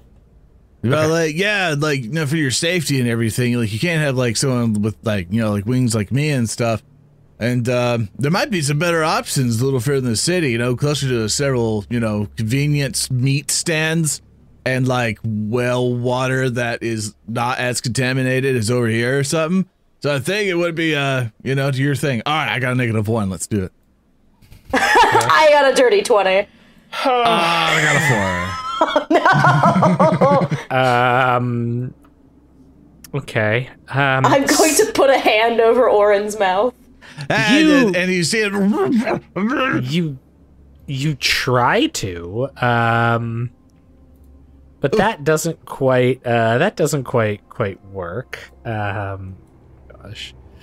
And in fact, it seems like it's causing some problems. Like Oran's sort of taken away from your diplomatic attempts. No. Valli, can you give me a diplomacy check, please? Or sorry, another perception one? check. Perception check. Oh, perception. That's the one I wanted. Okie dokie. Where is it at? Here we go. Boop. 21. Okay, so you catch the slightest exchange. Though you don't have a good look at the fellow, you can see that Prince gives a brief, head cock and eye back to the man in the corner of the table, who gives just the slightest nod. And then Prince turns back to you. He's like, you know what? You're right. We should go to another place. Come on, boys. We should get going. We'll find some more gambling somewhere else. Maybe we go back to the bar, you know? Very good idea. Which bar, fellas? What's good here? Well, you can come to our place. We run it. It's called the Cackling Jackass. The Cackling Jackass. Now that sounds like a party. What? I'm gonna ruffle Oran's hair. So right. Well, come on, boys, and they all take their collecting items. So, might I ask you a quick question before you go? Of course. I'm gonna lean in really close. What was that look for, buddy? I don't know what you're talking about. No, you know exactly what I'm talking about. I'm gonna hold out a hand for him. We can have a quick discussion before you go. I mean, I don't think we'll all be bulldozed. You gave him kind of a weird little look there. While this is happening, Baldric's going to call out to the guys out there. Look lively, guys.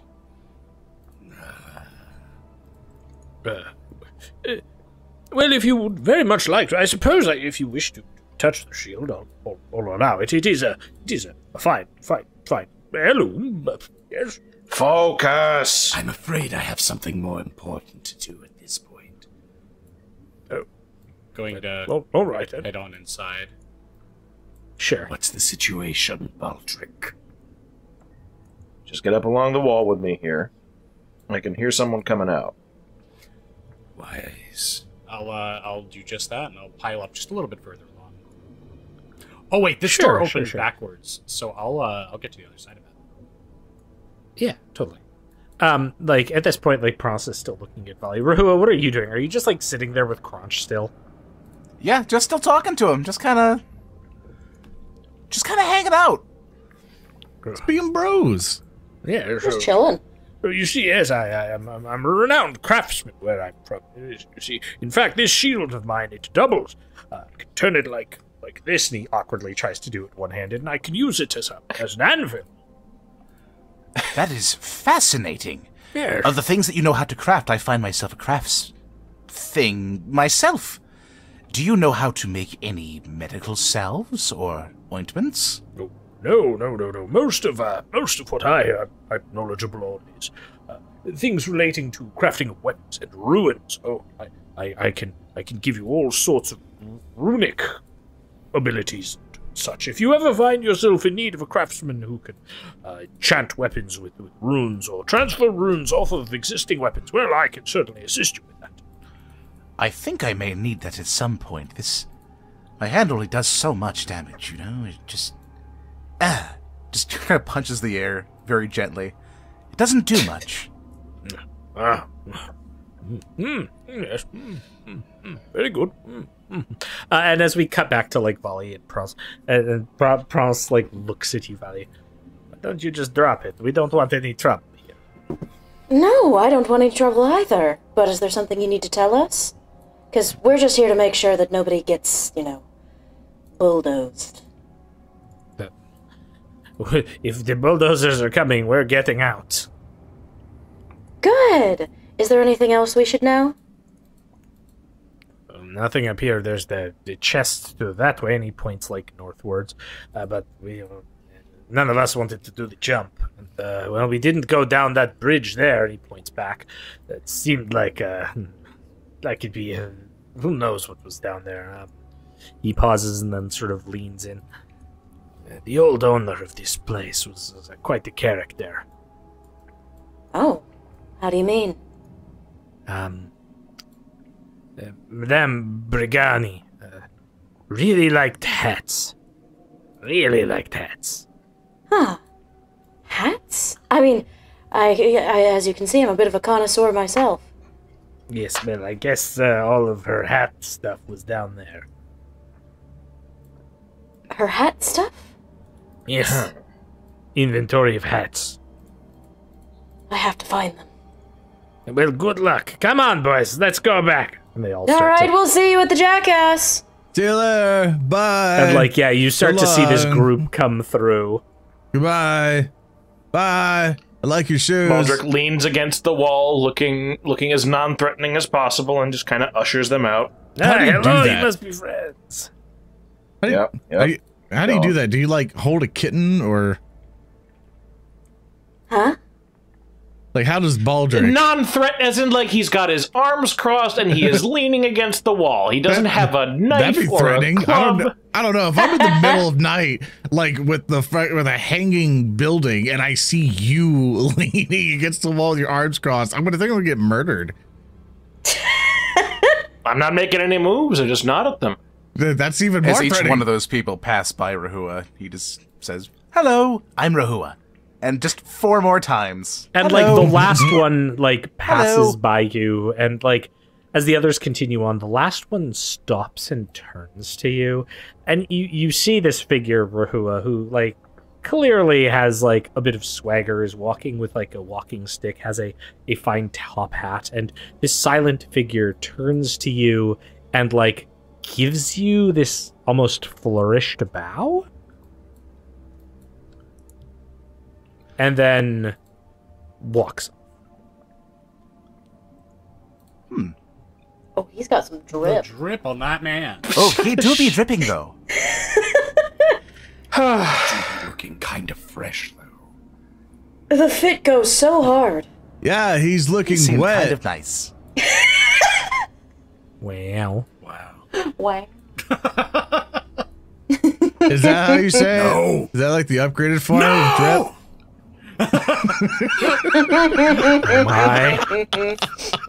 Anyway, All right, load bearing is done with. Hey, Knight. Well, that's this section dealt with. Anyone else? yes. Well, we're going to have to check. I hear that apparently the former owner is a bit kooky for hats in particular. Hats. I don't know if that's a euphemism. It knowing this place, it either is or it isn't, and I can't decide Those which are- is worse. Those are 2 very distinct possibilities, that it is or that it is not. Yeah. What about it? It's a cool thing to say. I don't think there's a third option. You know, that's fine. I'm gonna go this way. Oran starts going up to where the guy mentioned the chest, and he sees it, Yep. and he's like, So you see that there's a like the wood in this area as you come across, like now it's exposed right over the sinkhole. There's like some like supporting timbers that are like maybe stable. There's about a 10-foot jump and then a chest at the end of it. Oh, cool. Well, Valli, I'll get it real quick. Is why? It's like, yeah. And with his, I'm basically just gonna jump with my strict swings. I can more than likely make the distance easy. Yeah, don't critically fail. Yeah, but I don't roll for that. Oh, you don't? No, Would you like don't to roll the normally jump. You do it if you exceed a distance. Yeah. Yeah, so I basically So just how go, far are you? Let's see. Oh yeah, in addition, when Right you make here. a long jump, you can jump a distance 10 feet further, which is absolutely, yeah, you just like hop, glide, land by the chest. just pigeons. Yay, bird boy. And what he'll do is that he'll kind of look at the side, like he wants to nature check it.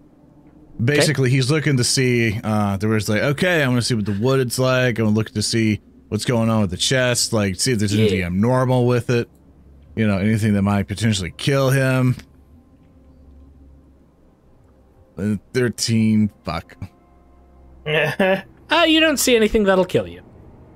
Cool. What he's gonna do, like he's gonna, is there a handle on the side? Yeah, it's basically like a latch that you pop on top. There's handles on the side, but it's a pretty bulky chest. Cool. So is the chest an asset you can move or no? I've got the items inside it, so I can just provide it to you. Okay, what else mean if you could physically move it? Basically, he's gonna get over to the side of it. Mm-hmm. And, I see. And then he'll kind of, is that, watch out, Valli? And he'll kind of, is it locked? You mean like that? No, I was making sure if it was a mimic, I would be in a position to do gust of wind and just off the edge. Oh no. You're fairly certain this is not a mimic. But thank you. Okay. Thank you. He opens the chest. Do you attack it once to? Yeah. Do you have a Lloyd's talisman to throw at it? That'll I throw my Lloyd's talisman, just pink. Next bit, Dark Soul Brain. He opens the chest. Okay. So there are a few things. First of all, there's a small pile of gold pieces in it. There are 8 gold pieces. There are 2 red potions, and then amidst the pile of gold pieces is an opal. Cool. He's just gonna scoop it all up, just throw it in my inventory, and I'll actually keep it there. Okay. You can grant that access to us, basically, and then we can take from it whenever we want. Yeah. That's what. Yeah, so we can see it actually drag it into our inventories. Oh, this should be cool. Let's make all of you the owner of this. Let's see. Then you should see it. Bam. There you go. Oh. Should be under sessions and then session 1. Right. Yeah. Give me a second. And then you should all see the chest. If you go under the actors and session monsters, session 1, and then you'll see apartment chest. Yeah. So a cool thing is like I'd like showing Foundry off. So a cool thing, chat. Basically, we have our character sheets, and basically, here's a chest with all the stuff inside of it, gold, etc. I think some of these with the certain stuff, you press the buttons like distribute gold and go, it'll just give it to everybody. But now that I have this, because everyone owns it, so this just keeps it here. I just drag and drop that into my inventory, and even if I click the item, it'll actually just do all the math. Like for this healing potion, if I clicked it, I'm not, because I'll actually use it. As I said, don't use it. You're not supposed to click it. And, yeah. Oh, I'm doing something else. Look. You can also do that. Oh, yeah, that's right. Yeah, where you can hide it. Yeah. What are they? Yeah. Who knows? They'll have to identify them to know. Yeah. So I'll have to actually do work and stuff to actually be like, what potion is this? And I can just give it to Baldric and he can figure it out. And what that opal is, I go like, what's the opal? So yeah, so I have that and I'm going to double click that and save it to the side. Cool. All right, cool. Yeah. I found all this stuff. I assume you just have all the stuff on you, so that's cool. That is definitely going to come in handy. Yeah, I'll kind of give some of this stuff to Baldric and Tannhauser. They might be able to figure it out a little bit more before I move on. Hey, let's go meet up with them. Hey, I found some stuff. Is the Oh, hey. You should get going, tree friend. Password I'll hold on the guard. Friendship. There wasn't the password's friendship. Slide, because I like you. I found magic shit. Oh, that's cool. I assume I hand him the opal. You can just drag it from the chest thing. And then Oran will come to Baldric and go, hey, Baldric, I found some liquid stuff. Could you figure it out? I suppose I could. All right, thanks. Man. You can give me a respective arcane and crafting check. Thy will be done. Yeah. So do I add my alchemical thing to that? Yeah. What did I close out of my character? As you Yeah, analyze chemicals these items that Oran has come back and provided you with. I'll give you a 22. Yeah, that's enough for you to identify both of them, recognizing them as minor healing potions. I rolled a 9. You have a do hero have point. hero I'll point, yeah. use my hero point then. Hero And point! you know what? Hero point. This is important. So, Tannhauser is going to pull out the stops here, and he is going to begin focusing on this piece of machinery. His eyes are going to start glowing as his cognitive motors begin actuating in hyper-efficient speeds, his cybernetics flaring to life. And I'm going to Manite Surge. He did this it. one. He did it. He's gonna roll And a so, one. now Oh, that I've God. committed my once a session, please, for the love And of your God, hero pass point. the skill check. Surely, what could Yeah, surely. possibly True. go wrong? Hey! Oh, it was so 21. fucking close. The one It was was- just one pip off. 21 will identify it. You identify it as a magical item called a mesmerizing opal. This is a talisman, which means you can affix it. In this case, I believe this affixes to armor, I believe. But what it does is you can, if you make a deception check to feint, so like you try to feint a target, it's affixed to armor. If you try to feint a target, and you could use it before rolling, and if the check would be a critical failure, you instead get a failure. I see. So it basically prevents you, say you have like a key deception check you want to make to feint a target in combat, you can use it to guarantee not crit fail no matter how many you do. I'll approach Valli and hand this to her. You seem like you're more spry in combat. Should things go awry with your many deceptions, this may provide you aid. Oh, that's so thoughtful of you, Danny. No, it's, We're such fast friends. yeah, well, you know, that's just, it's fine. Here, just have... I'll Yeah. take it. I just pluck it from his hands. Okay, so you should be able to drag it off of the chest. Actually, here, I've got it all up, so I'll just drag it. Inventory. And do you want to put it onto your armor, or do you want to save it for now? Like, it's just an activation use thing. So. Yeah, so what Feint does, by the way, is that you basically spend an action to basically, like, you roll a deception check against their perception DC. So you're basically rolling deception, and then if you succeed, you'll basically make them flat-footed. And if you crit, you basically make them flat-footed for until, you know, the turn goes around. But if So you you're crit basically just fail, like, yeah. you're flat-footed against them, which this prevents. Yeah. Also, those healing potions. Just for time's sake, who wants the healing potions? I feel like the healing potion should probably go into the hands of the people most likely to be slapping people, so I would suggest Valli and Tannhauser. Since Rehua, Baldric, and Oran will all have some capacity to heal themselves if they're really fucked up. That's very true. Correct. Yeah. I like this. Okay, so I have given you another one, Valli, and I will drag the other one over to Monsieur Tannhauser. And what I'm going to do for ease of our session, and just so everyone else can have this, I'm going to create a party loot character, which I'll give you all access to. And what I'll do is I'll just put the golden stuff in there, and that way we can sort it out later without having to Yeah. While you're decide figuring that Excellent. out, right now. People's Whoa. loot. Yes. True. I know, shit. Our loot. it's the people's gold. Oh, The, no. as you're doing that, Oran's gonna lean over. Like, come on, Rehua, let's go make sure the rest of the place is cleared out. Okay, sounds good. Yeah, come on, man. And he's like, you too, Baldric. We gotta make sure all this is kind of, you know, spick and span, so we earn the gold. Yeah, I know. I was waiting for that to happen. I didn't realize you were looting the place. Do I not was. worry, friend. I will guard the exterior. Yes. I just hear him fade. This place yes. is already decided. What remains within is spoils for the revolution. Yes, Okay. yes, I know. Justify. Yes. So as you Evidently, it's a lot of hats. Yeah. Why would you care so much about private property? Yeah. So, Baldric, the room you enter as you go, like, taking that sort of broken down wall that was the left where Valli came into this open building, you can see that it's clearly, like, some old, like, storage for foodstuffs, but it's all spoiled or just, like, has been chewed by rats or other vermin. Similarly, the group, you see a like, ratty, cut up and torn bed that is just sitting in the middle of here.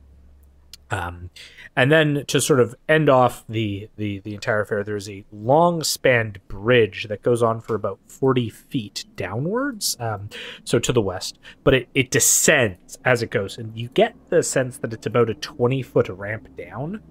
So this building to the west, or at least the boards, are 20 feet below this area. How stable does this bridge look? It looks fairly stable, like it's well supported, and the wood here appears to be newer and has a bit of a stronger vibe to it than the others. Interesting. So this And is newer. recent. Yeah. Yeah. I'm gonna just I'm gonna run across first, just keeping my footsteps light, Sure. and just sprint on across. Do you want to give me an acrobatics I check? do- Yes, indeed. If you're I sprinting? will. Or rather, keeping just keeping my footsteps light and trying not to like. Yeah, if you're just walking across, not running across, there's no check. You can just walk on across just fine. I'll follow suit. Seems Can sturdy I- enough. Yeah. Can I inspect the rotten foodstuffs to see if there's anything interesting growing among it? Absolutely. Give me a nature check. Could I also theoretically use... Could I get a bonus for that, given I would know alchemical ingredients when I come across them? I'll allow you. You know what? In this case, if you want to use crafting here too, that's fine. I would love to. That'll get me an 11. An 11. There's nothing of note here. Like this is all like just general stuff. Nothing actual super useful. And he leaves the room. Okay, and then yeah, Rehua and Baldric, you're still there. Your companions. Oran, I assume you just kind of glided down. I mean, I went over the thing. I'm sorry. Did I need to make a check for you? No. It's just the way you moved was like you look like I mean, you were gliding. I know. I went across and went down, and it's just easier just to drag them. Yeah. Okay. Cool. So you head down the bridge. Rehua and Baldric, you're still there. Your other three companions, Tannhauser's sort of at the door. Baldric, would you like to go across first? It seems a lot sturdier for someone of your... He looks him up and down. Constitution. I am proposing that we both don't go across this so we can hold it together in case something goes wrong.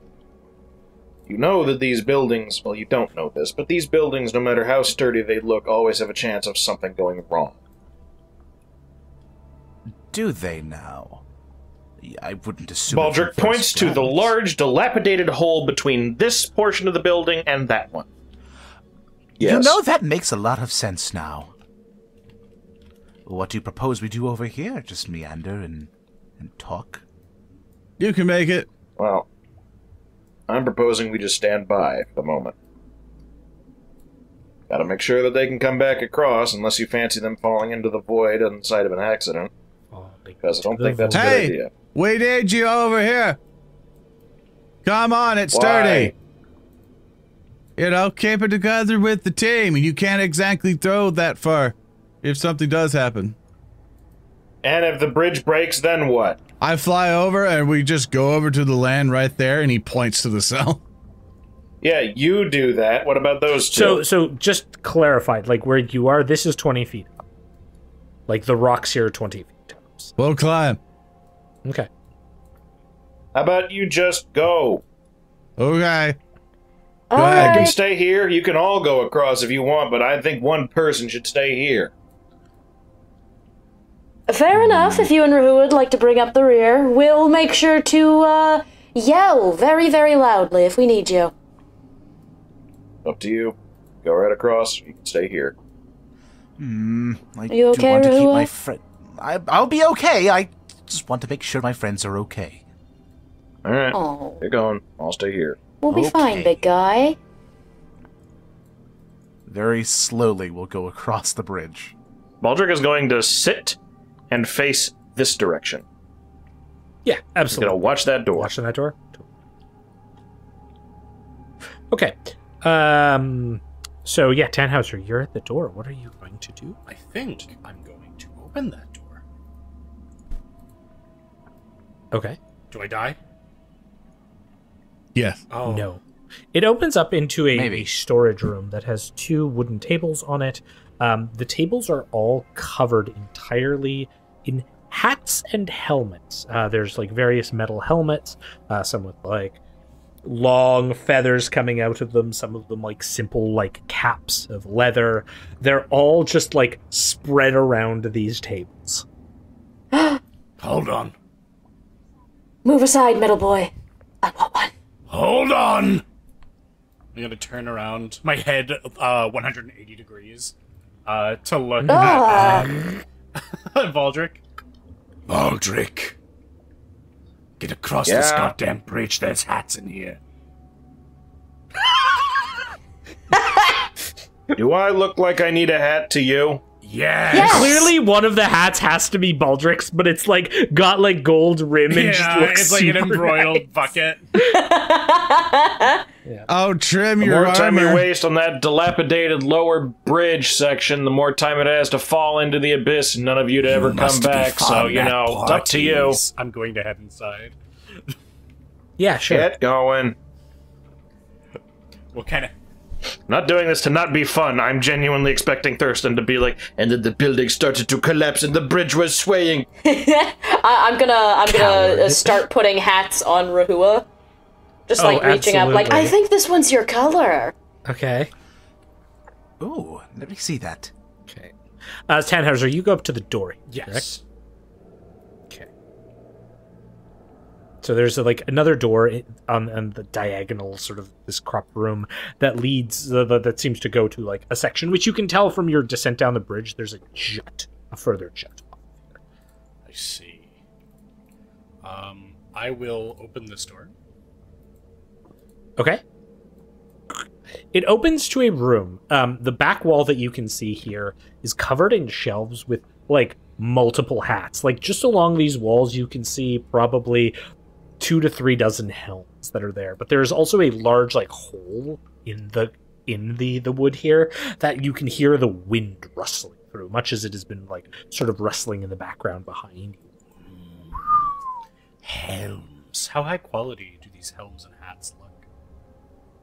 They look pretty good. Like some of them are like dented metal, some of them are again just leather. There's one that appears to be like a really fine cap of like dark blue fabric material with a large like feather coming out of it. I'll look at Oran and Valli. Are you thinking what I'm thinking? Yeah, that hat would look great on me. It's definitely not All right, typecasted. you're not thinking. Are you thinking what I'm thinking, Valli? You're not thinking. I'm thinking I'm really liking that feather. That is not what I was thinking either. You have both failed. What I was thinking was that we could sell these hats for a lot of money. That... I guess that's We'll also pick true. your favorite ones, obviously, but then we... Rahua, can you roll me a d4? Tannhauser's the type of guy. Tannhauser's the type of guy that saves his fucking bed sheets for eBay. One. These are nice hats! We live in medieval times dinner and tournament! Dinner and tournament. Cool. Okay. We live in anachronistic times. You know how Oh. expensive good hats are now? Imagine. That's true. What was Hey, Valli? What was the Tannhauser. last hat that you put on Rehua? We'll say it was the blue hat. Oh, the fancy blue hat. Yeah, the blue hat. Okay, absolutely. Why do you say that? I'm just curious. No reason. Just curious, haha, wouldn't it be funny? Haha. Is there a particular, I mean, it's not like, you know, there would be some sort of awful thing that pokes its head out of the hat after it's on top of Rehua's head. That would be absolutely wrong and terrifying if it were true. Some sort of helmet crab-based monster which emerges out along with several other ones at the same time from various helmets that are on tables and whatnot. They are. This art is by Chocolate. We're gonna give all the artists a shout out at the end, but yes, this one is particularly great. All right, so my friends, my colleagues, my everyone. If I could get each of you to put yourself in combat mode again for me, and I'm gonna have you all give me perception checks here, and it's gonna be opposed by my lovely NPCs and their. Thurston, because I am not technically in the room, may I instead use stealth? Yeah, absolutely. You know what? That's. I just want to say, Tannhauser has an incredibly good initiative, but I Jesus I Christ, keep 22. rolling terribly for it. Yes. Like Tannhauser's initiative is like +6 and then plus wisdom. Oh, that's good. Okay, very good. All right, I'm just gonna reveal all of our crabs. So Crabs. Or feel. so many crab. Crab All battle. right, so as this happens, the one Has to be my the one on the table beside Oran like comes to life as it pops out of a metal helmet and its little pincer claws move towards you. So, interesting note: the helmet crab is a tiny creature. So what that means is it can enter your square, and in fact, to attack you, has to enter your square. The tiny crab, like, still with its helmet on, like, goes and attempts to strike you with its claw. No, don't do that. And fucking natural 20 me. Crap. Yes. I'm gonna get decapitated by a fucking marmot crab. Yeah, so it's gonna do. I mean, it's not like it didn't is roll now back right. Time for crab. It will do 6 points of damage. Then it's time it for crab. will. Then it will also, I guess. Oh gosh, no! It's gonna use its other ability to use a clip-on. Mm-hmm. So it's going to clip on to you. Oh Which, no! which he's basically going to is become a tie. unless you move, you'll take damage at the end of your next turn. It's so tiny, this thing can't grapple you, but this crab is like basically pincering you, so you'd have to move away to not take damage. It's basically forcing you to move, or you'll take like crushing damage. He's going to turn into a tie. Baldric, you're up. You did Oran, do you like shout or something so Baldric can hear? Fucking crabs! I got crabs, Baldric! They're fucking everywhere! Baldric, help me! I have crabs. I begin to build an alchemical fire. How far is this building away from me? I mean, Are you in range? yeah. You could, No, what I'm going to do instead is I'm going to take 2 move actions okay. to go here. Well, Yes. not I need to go Yeah. there. That's 50. Okay. And then I would see. Okay. Yeah. Absolutely. Bingo. Bingus. I love it. Okay. Bingus. Yeah. Okay. Charge requires 2, right? What do you mean? To charge an enemy. No, because charging is a special action only certain things. So you, So I can't charge. you can't charge, but you've double moved, so you still have it. Well, no, you made a bomb, right? No, that was a joke. Okay, so yeah, you double move. You still have 1 action. If you have a bomb, you can throw it, like an acid flask or something already. No, I don't, because I have very limited alchemical stuff at level 1. Fair enough. So what do you want to do with your 3rd action? There is one on Rehua that you could attack if you had like a. Oh, I can attack that? Yeah, it's in an adjacent square. So. Okay, I will target Rehua. Okay, good. Target the crab on Rehua. I cannot target the crab because the crab is underneath. Here, I'll move the crab there so you can target. I have targeted the crab. Good. I will move it back on Rehua. Attack. Okay. Crab battle. Swing. Missed. Yeah, so you swing, and like you could tell that this crab is very clearly like moving around on Rehua's head as you try to strike Rehua's head to knock it off, but it zips out. And that is the end of your turn? Yes. Okay, Oran, you're up. So that this little guy is like pincering your side. Actually, no, it's on your wing. That's what it is. Like Oran kind of flicks the wing around and go flacka, bam, electric arc, and then bzz, bzz, between the one on me and Rehua. And nice, yeah. They both need to make a reflex save for me and potentially beat 17. Yeah, so the one closest to you. And then the one further. Oh, wow. How do these things have a second... +8 reflex? Because they're fast. They scuttle. So I'll take half damage on the first one. Yeah, so 4 damage each. No, the second one crit succeeds. So No, that's right. That's right.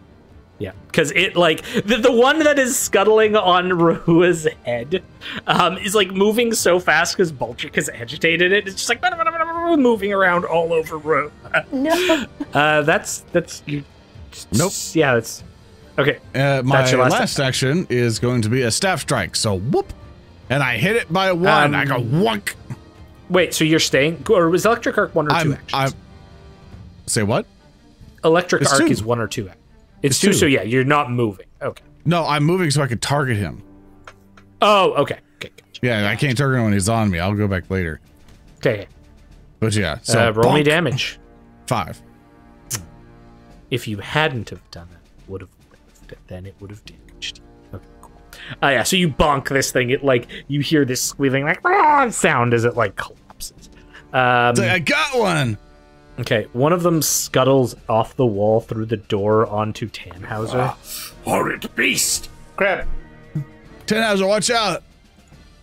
It attempts to strike you with its claw, Tannhauser. It hits Oran and Tannhauser, because apparently I had both of them. I'll get used to that eventually, I swear. But it will hit you, Tannhauser, and do 5 points of damage, and then it too will grab onto you as it pincers like your ankle. No, stop! Ah! I love that cutoff scream. Yeah. Rehua, you are up, my friend. I am. Can I roll nature to find out more about these helmet Absolutely, you can. That'll be 1 action to recall knowledge. Okay. Yeah.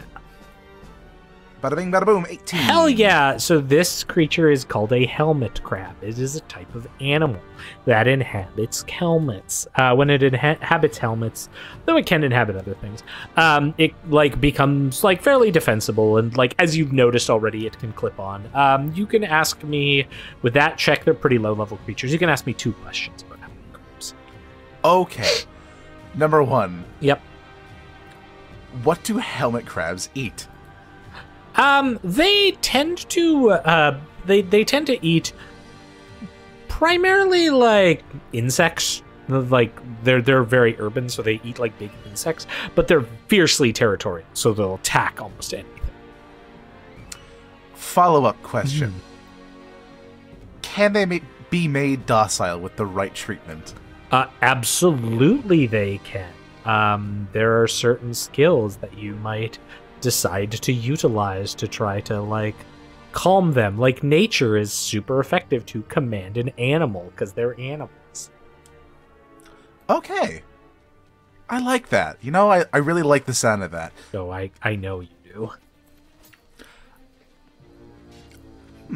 That was 1 action. What's Rehua's next action? My next action is to make a friend. Okay. I would like to use nature to try and determine if there's any insects on my person that it would be able to pick off and thus establish a form of commensalism. You're the sweetest fucking boy, Rehua. I love Rehua. Please give me a nature check. He's going to make a friendly crab whisperer, Rehua. No. It's not going to be enough, but Rehua, I will roll a hero point. Yeah, that's right. Now he'll roll a natural 1, and I'll have the crab attack him mercilessly. Yes. Better. Better, yeah. So with the hero point, Rehua, you are in fact able to like calm this thing down. So like rather than like freaking about, the crab stops, like grabs this insect on you, kind of nuzzles against your head. Aww. And then just like goes back into its hat, making the hat look like a hat on top of you. Ah. I think I'll call you Jeremy. Not again. Huh? What? I've Don't worry about updated it. the initiative tracker. Jeremy. I would like to use my final action to... I believe is. Let me check his command. Oh, is it? Command? No, it's a 1. So yeah, you've got 1 left. Okay, cool. I would like to use my final action to... Actually, is shouting out to the party considered an action, or is that like a free action? That's free, yeah. Okay. I'll use my final action to feed another bug to Jeremy.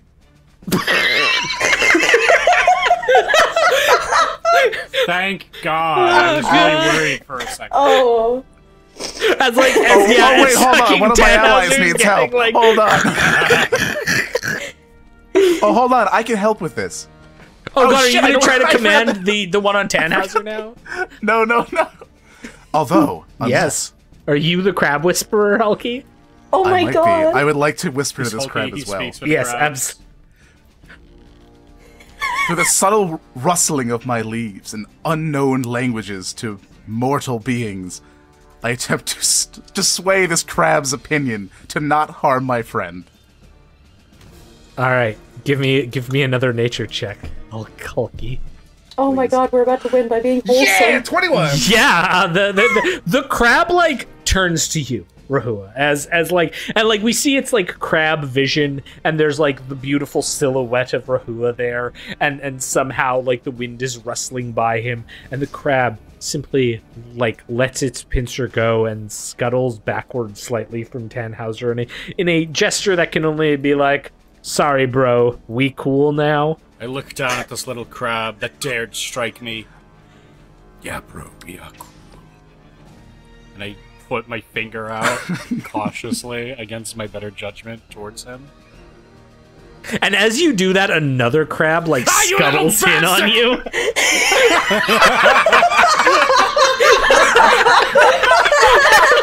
We have the majestic moment of like your finger like going down, and then the crab just like fucking like another one comes around the corner, and its claw goes. Please crit, please crit, please crit. It was not. It did crit! It crit! But the crit miss, and the other crab like uses its pincers to deflect it, defending you, Comrades, Tannhauser. rise up against your oppressors! Cast down the crabs that lead you to death! And then the other crab is like, "Fuck this! I'm gonna get out of here!" And then like stops right in, like on Baldric Square.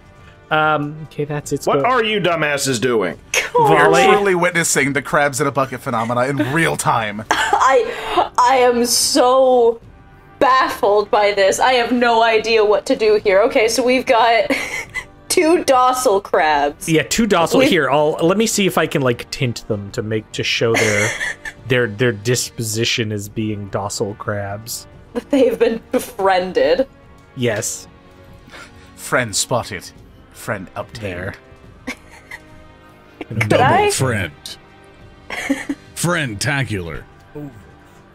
Can you? There's a lot of things you can do in this situation. There are a lot of things I can do in this situation. I wanna look down at this final enemy crab, seeing that the tides are turning against it, and we are recruiting them to our cause. And I'm gonna approach. I'm gonna kind of squat down and be like, "All right, buddy. Well, I mean, we could go the way of him," and I point to the one on Oran, or you could go eat bugs with Rehua. Could I roll to let's see? You know what? Fuck it. If you get a crit success, I'll even give this to you. Normally that would be nature, but you know what? I'm a fucking gracious GM, so I'll let you do this this GM bullshit. doesn't You have let a us 1 in do 20 anything. chance. Yeah. Anything. We are retiring this joke now. No.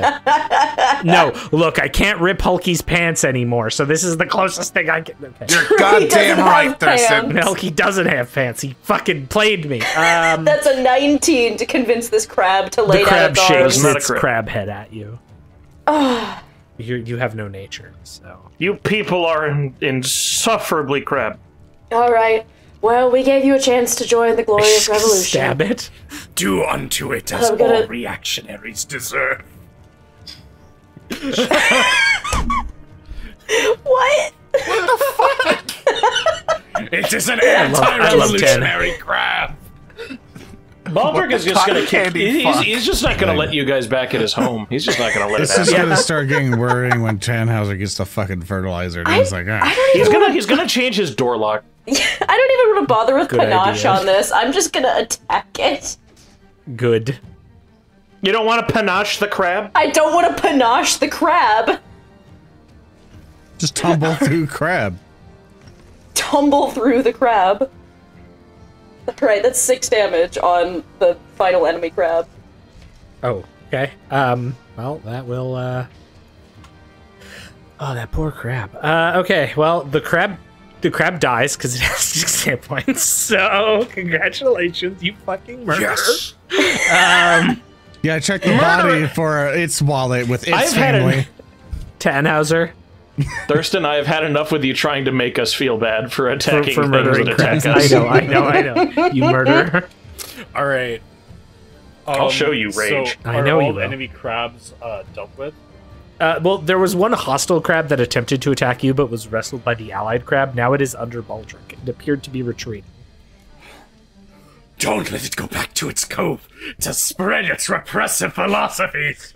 I'm going to make a running kick at this crab and just try to kick it off the edge. Okay. No, Yeah, that's give me an food. athletics Yeah, test. yeah. Yeah, absolutely. No, that's food. Stab it. Oh my god, this is poor the fucking dumbest- crab. No, he's Could gonna I get Humanize Dark yourself Souls. and face the argument for Shadow. acrobatics?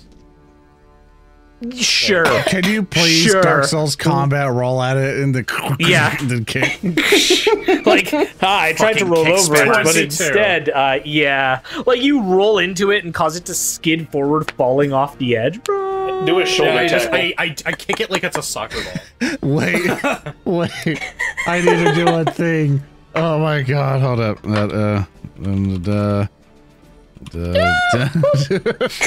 Please, I need to see if this Oh, image no. is.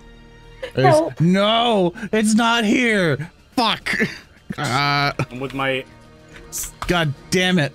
I will fucking find it. my next action, Okay. I'm going to make a rousing speech to our new revolutionary comrades.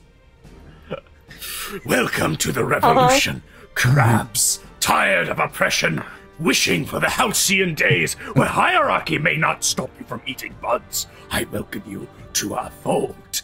Welcome. I think the one crab goes up to you and is like, yeah. And then another crab, like the one on top of Rehua's head, just kind of nestles in a bit. Can all of you give me perception checks? Wait, I would wait, like to. wait, my thing. Yeah, Okay, yeah, do your so as you push the crab over, can this just show up on everyone's just fucking vision? Yes! Oh my god, yes! For context, for people on the podcast who listen to this thing, I basically put the invader banished image on screen. Fucking Dark Souls. Oh my god. All right. So like as the crab looks up at you, Tannhauser, you're like in revolutionary mode. Baldric, you're, I don't know, like you're just He's annoyed he's and he's annoyed tired. by fucking everything. Can I get Rehua and Oran to also give me perception checks? Yeah, sure thing. Thank you. I can try. Ooh, a 6. No, Rehua, yeah, it's that's a difficult 12. for you, and Oran. Oh shit. Okay, Oran. So Oran and Valli, both of you like take a moment to stop, and that's when you smell like you smell smoke and fire. Oh shit. And like as you say, "Oh shit," you hear the distinct like cracking of a timber. Oran's immediately like outside. We need to go. Like to hear. And as you move, Oran, you are struck.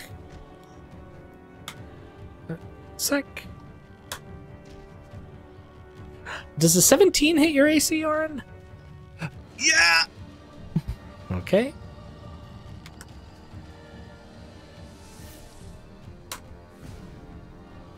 Okay, so you'll take 15 points of damage from That'll do it, Chief. Yeah, from a piece of wood that like just smacks the back of your head.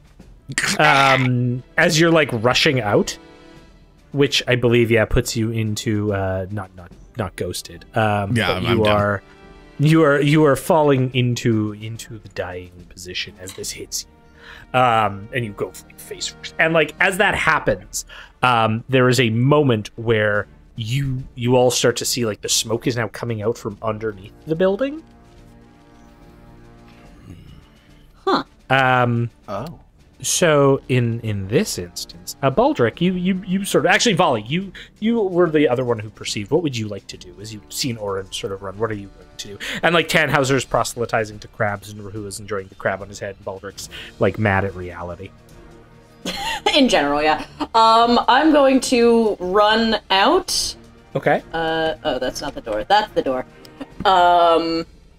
And you say that the smoke is coming from below? Yes, like you're starting to see it like billow up from the like under the timbers that like you have on this structure, like from the outside. So whatever the support beams might be on fire. Shit. All right, I'm gonna look at the wall. You said it's 20 feet up? Yeah, the like stone here. Yeah. All right. Has anybody got a rope? I actually might. I have generic adventurer's kit, which I think does have a rope in it. So, I'll. Would you allow me to just say that I have a rope, Thurston? Okay. Absolutely. Yes, Yeah. one here. I'm gonna grab the rope from Tannhauser. Somebody get Oran back on his feet, and I'm going to jump and try to scale this wall to get onto a place that is not currently burning. Sure. Sec.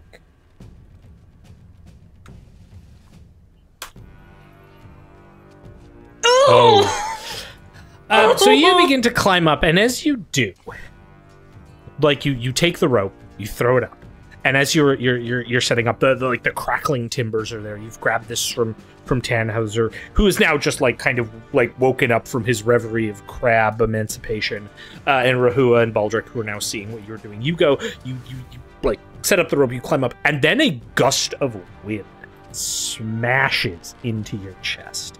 It sends you flying backwards onto this bridge, where you land with a crack into the wood. Can you give me a reflex save? I would love to give you a reflex save. Holy shit! Natural 20. You manage to get to clutch onto the side, but the rope goes like flying down. As you are like holding on for dear life. I will quickly roll to see. We're kind of out of initiative order here. I'm just doing some cinematic stuff. Baldric, what would you like to do as you see this all happen? Where the fire is coming from below, yes? Yeah. Can Baldric go up to the edge and see where the smoke is coming from? Yeah, you'd like to like look down and see? Yeah, absolutely. Okay. Give me a perception. Where the heck?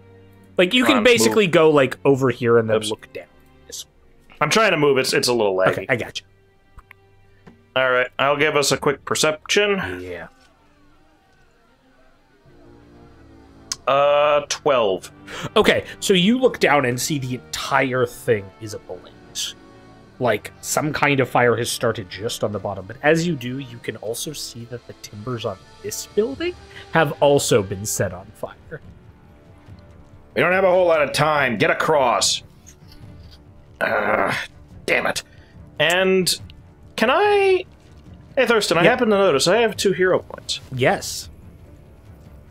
Baldric, being a savant with alchemical reagents, can I use my last potion thing, my last imbued alchemical ingredients, to make something that is not for dedicated use? I'd like to use a smoke stick to try and extinguish the fire. Yeah, absolutely. I'm gonna try to choke it out. Yeah, I'll allow you to like spend the rest of your actions making that, and then tossing So you'll have to give me an attack roll to like hit a strategic point. But yeah, I'll let you. Absolutely. Okay, crafting a smoke stick. Because I don't think anything else is going to fix that quite so good. Yeah. Okay. Oh, I said craft. There we go. Yep. And then just give me like a bomb attack roll. And we'll see if it. Kinda don't have a bomb. Just it doesn't count smoke stick as a grenade for some reason. That's fair. You can just roll me like, I don't know, any kind of like if you equip yourself a peshpine grenade and just roll that. Doing it. Yeah. Okay, I'm not targeting anything. I don't Nope. think. Just roll it, and we'll see what happens. As you quickly prep up a smoke bomb and toss it. With a 15, you're gonna lodge it in there. It's. I attack Jeremy apparently. Yeah, you attack Jeremy. Fucking Jeremy. No. Jeremy. And you can tell it's having some counter effect, but the flames are still picking up quite a bit.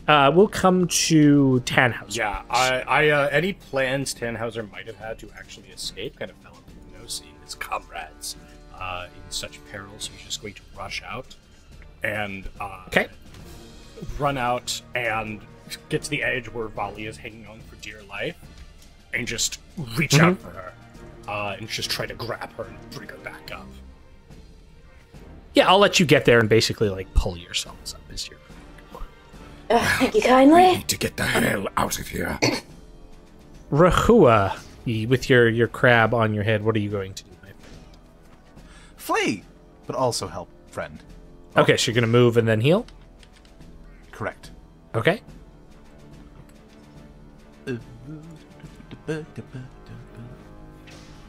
Oh no. What's up? I don't have heal on my character. I'm gonna have to treat wounds. Oh, I can. Oh yeah, you didn't take it this time, did you?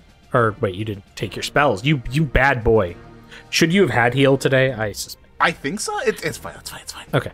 You'll stabilize him, is what you're planning? Or no, you. I was gonna roll nature on him for medicine. Oh well, yeah, true. Okay. And that was a nat 20. So yeah, I'll say you like come up and like your troops go over him, begin healing wounds, and manage to restore. In this case, you normally can't do this, but I'll allow it because it's cool. I'll allow you with a crit success to do it in combat, but only like restore 2d8. But which is like enough for you to get Oran conscious, which is good. And like Oran, you look up to see Rehua over you, with the like the crab also staring down from beneath the fancy hat. And as that happens, that's when all of you hear it. The snap. The systemic snap of the building. As the fire has done its work, and the smoke stick is lodged in there, has prevented the building from going up, but the support itself is failed. And in an instant, the building turns sideways. And all of you fall.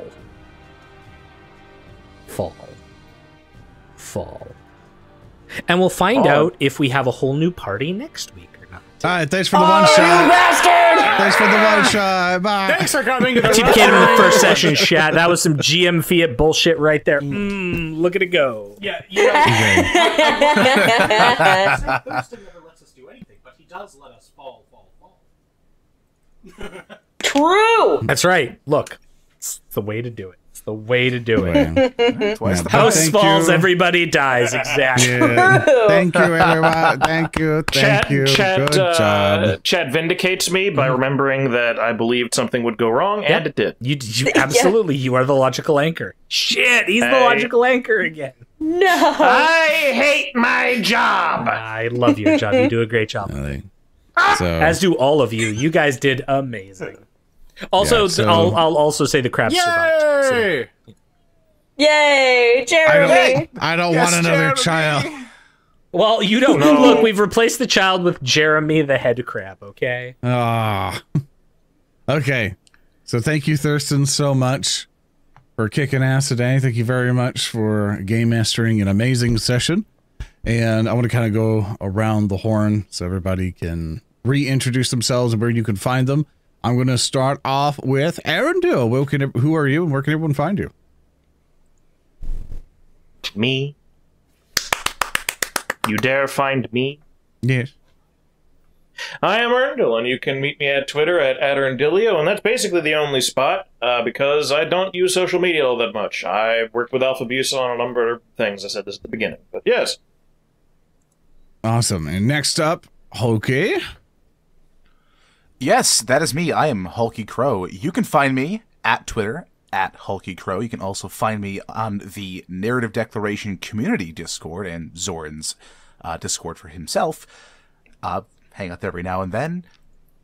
There should be a link going out in the next, 10 minutes? You can do exclamation. You can do exclamation point Discord, and you'll do both of them. Oh, cool. Here we go.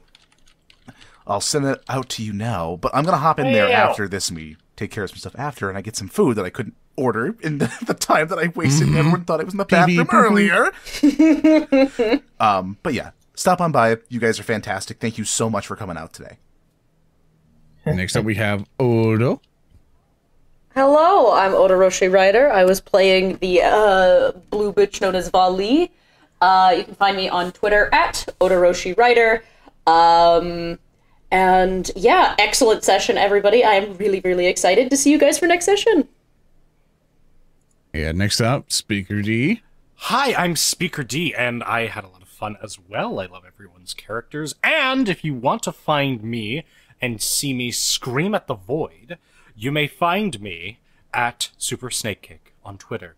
In addition, I occasionally have begun on and off writing some of Alpha's Patreon updates. So if you want to check out his thing, and beyond that, please support Hunter the Parenting and all of our other interesting new series going up on Alphabusa's YouTube channel. And Thurston. Hi, I'm Thurston, On-Call GM. You can find me on all things at On-Call GM. I've been Twitch streaming Dark Souls games lately, so come hang out with me there. I got to the good part of Dark Souls 2, the DLC, and I might do that tomorrow. If not, Tuesdays and Thursdays, you can find me there. You can also find me on the Twitter at the same thing, and you can find me on the Narrative Declaration Patreon, where I am currently creative lead for all of the cool PDFs and products that come out there. So if you liked everything you saw in this session, including the maps and the cool creatures, we're going to be putting all that up on our Patreon. It's going to be badass. So if you want to see stats and other cool things, along with some of the lore documents we have talking about the setting, those are all going up there. So please support us. It lets us support, all of our peeps, including our players and me and our artists who do a fucking kick-ass job. And speaking of our artists, big thanks to Skelebean, S. Elliott, Ilu, Guitarbeard, To Tell Stories, Dankwort, and Chocolate for all doing amazing art that you saw today. Some of them are members of the community, some of them are just talented artists. They're all great, and we love our artists because they do great shit for us. It's me. I love all of you. Thank you. Yep. Your support is amazing. And I have been your host, Zoran the Bear. I hope you guys enjoyed your time here. We will see you guys next time. You'll find the VOD coming up. I have to wait 24 hours because of Twitch stuff and everything else for the VOD to come up, and I also have to have time to edit everything, so please give me a little bit. But we shall get it up within a week, hopefully. So you'll see it on my channel and on the Narrative Declaration YouTube channel. Always head over to narrativedeclaration.com, by the way, to see the countdown for the next episode, along with who we are, all this other stuff, etc., etc. So yeah, if you liked what you saw here, feel free to follow the channel. Feel free to subscribe if you want to support me in the show, and also support all the amazing talent here and creators and everything to kind of make this possible. It's a whole custom setting that we are making, so you can also adventure in it with us. So with that, we're now going to finally say goodbye. Goodbye. So everyone. Farewell, everyone. Goodbye. Tuning in. It has been 1 week. Captain's log. Goodbye. We are going to crash. Dark City. Goodbye. Tea, Earl Grey, tepid. We will see you all next time. House falls, everybody Stay tuned dies. to the Twitter to figure out when we're doing stuff and everything in the Kill the Discord. stream. Bye-bye. I love all of you. Farewell.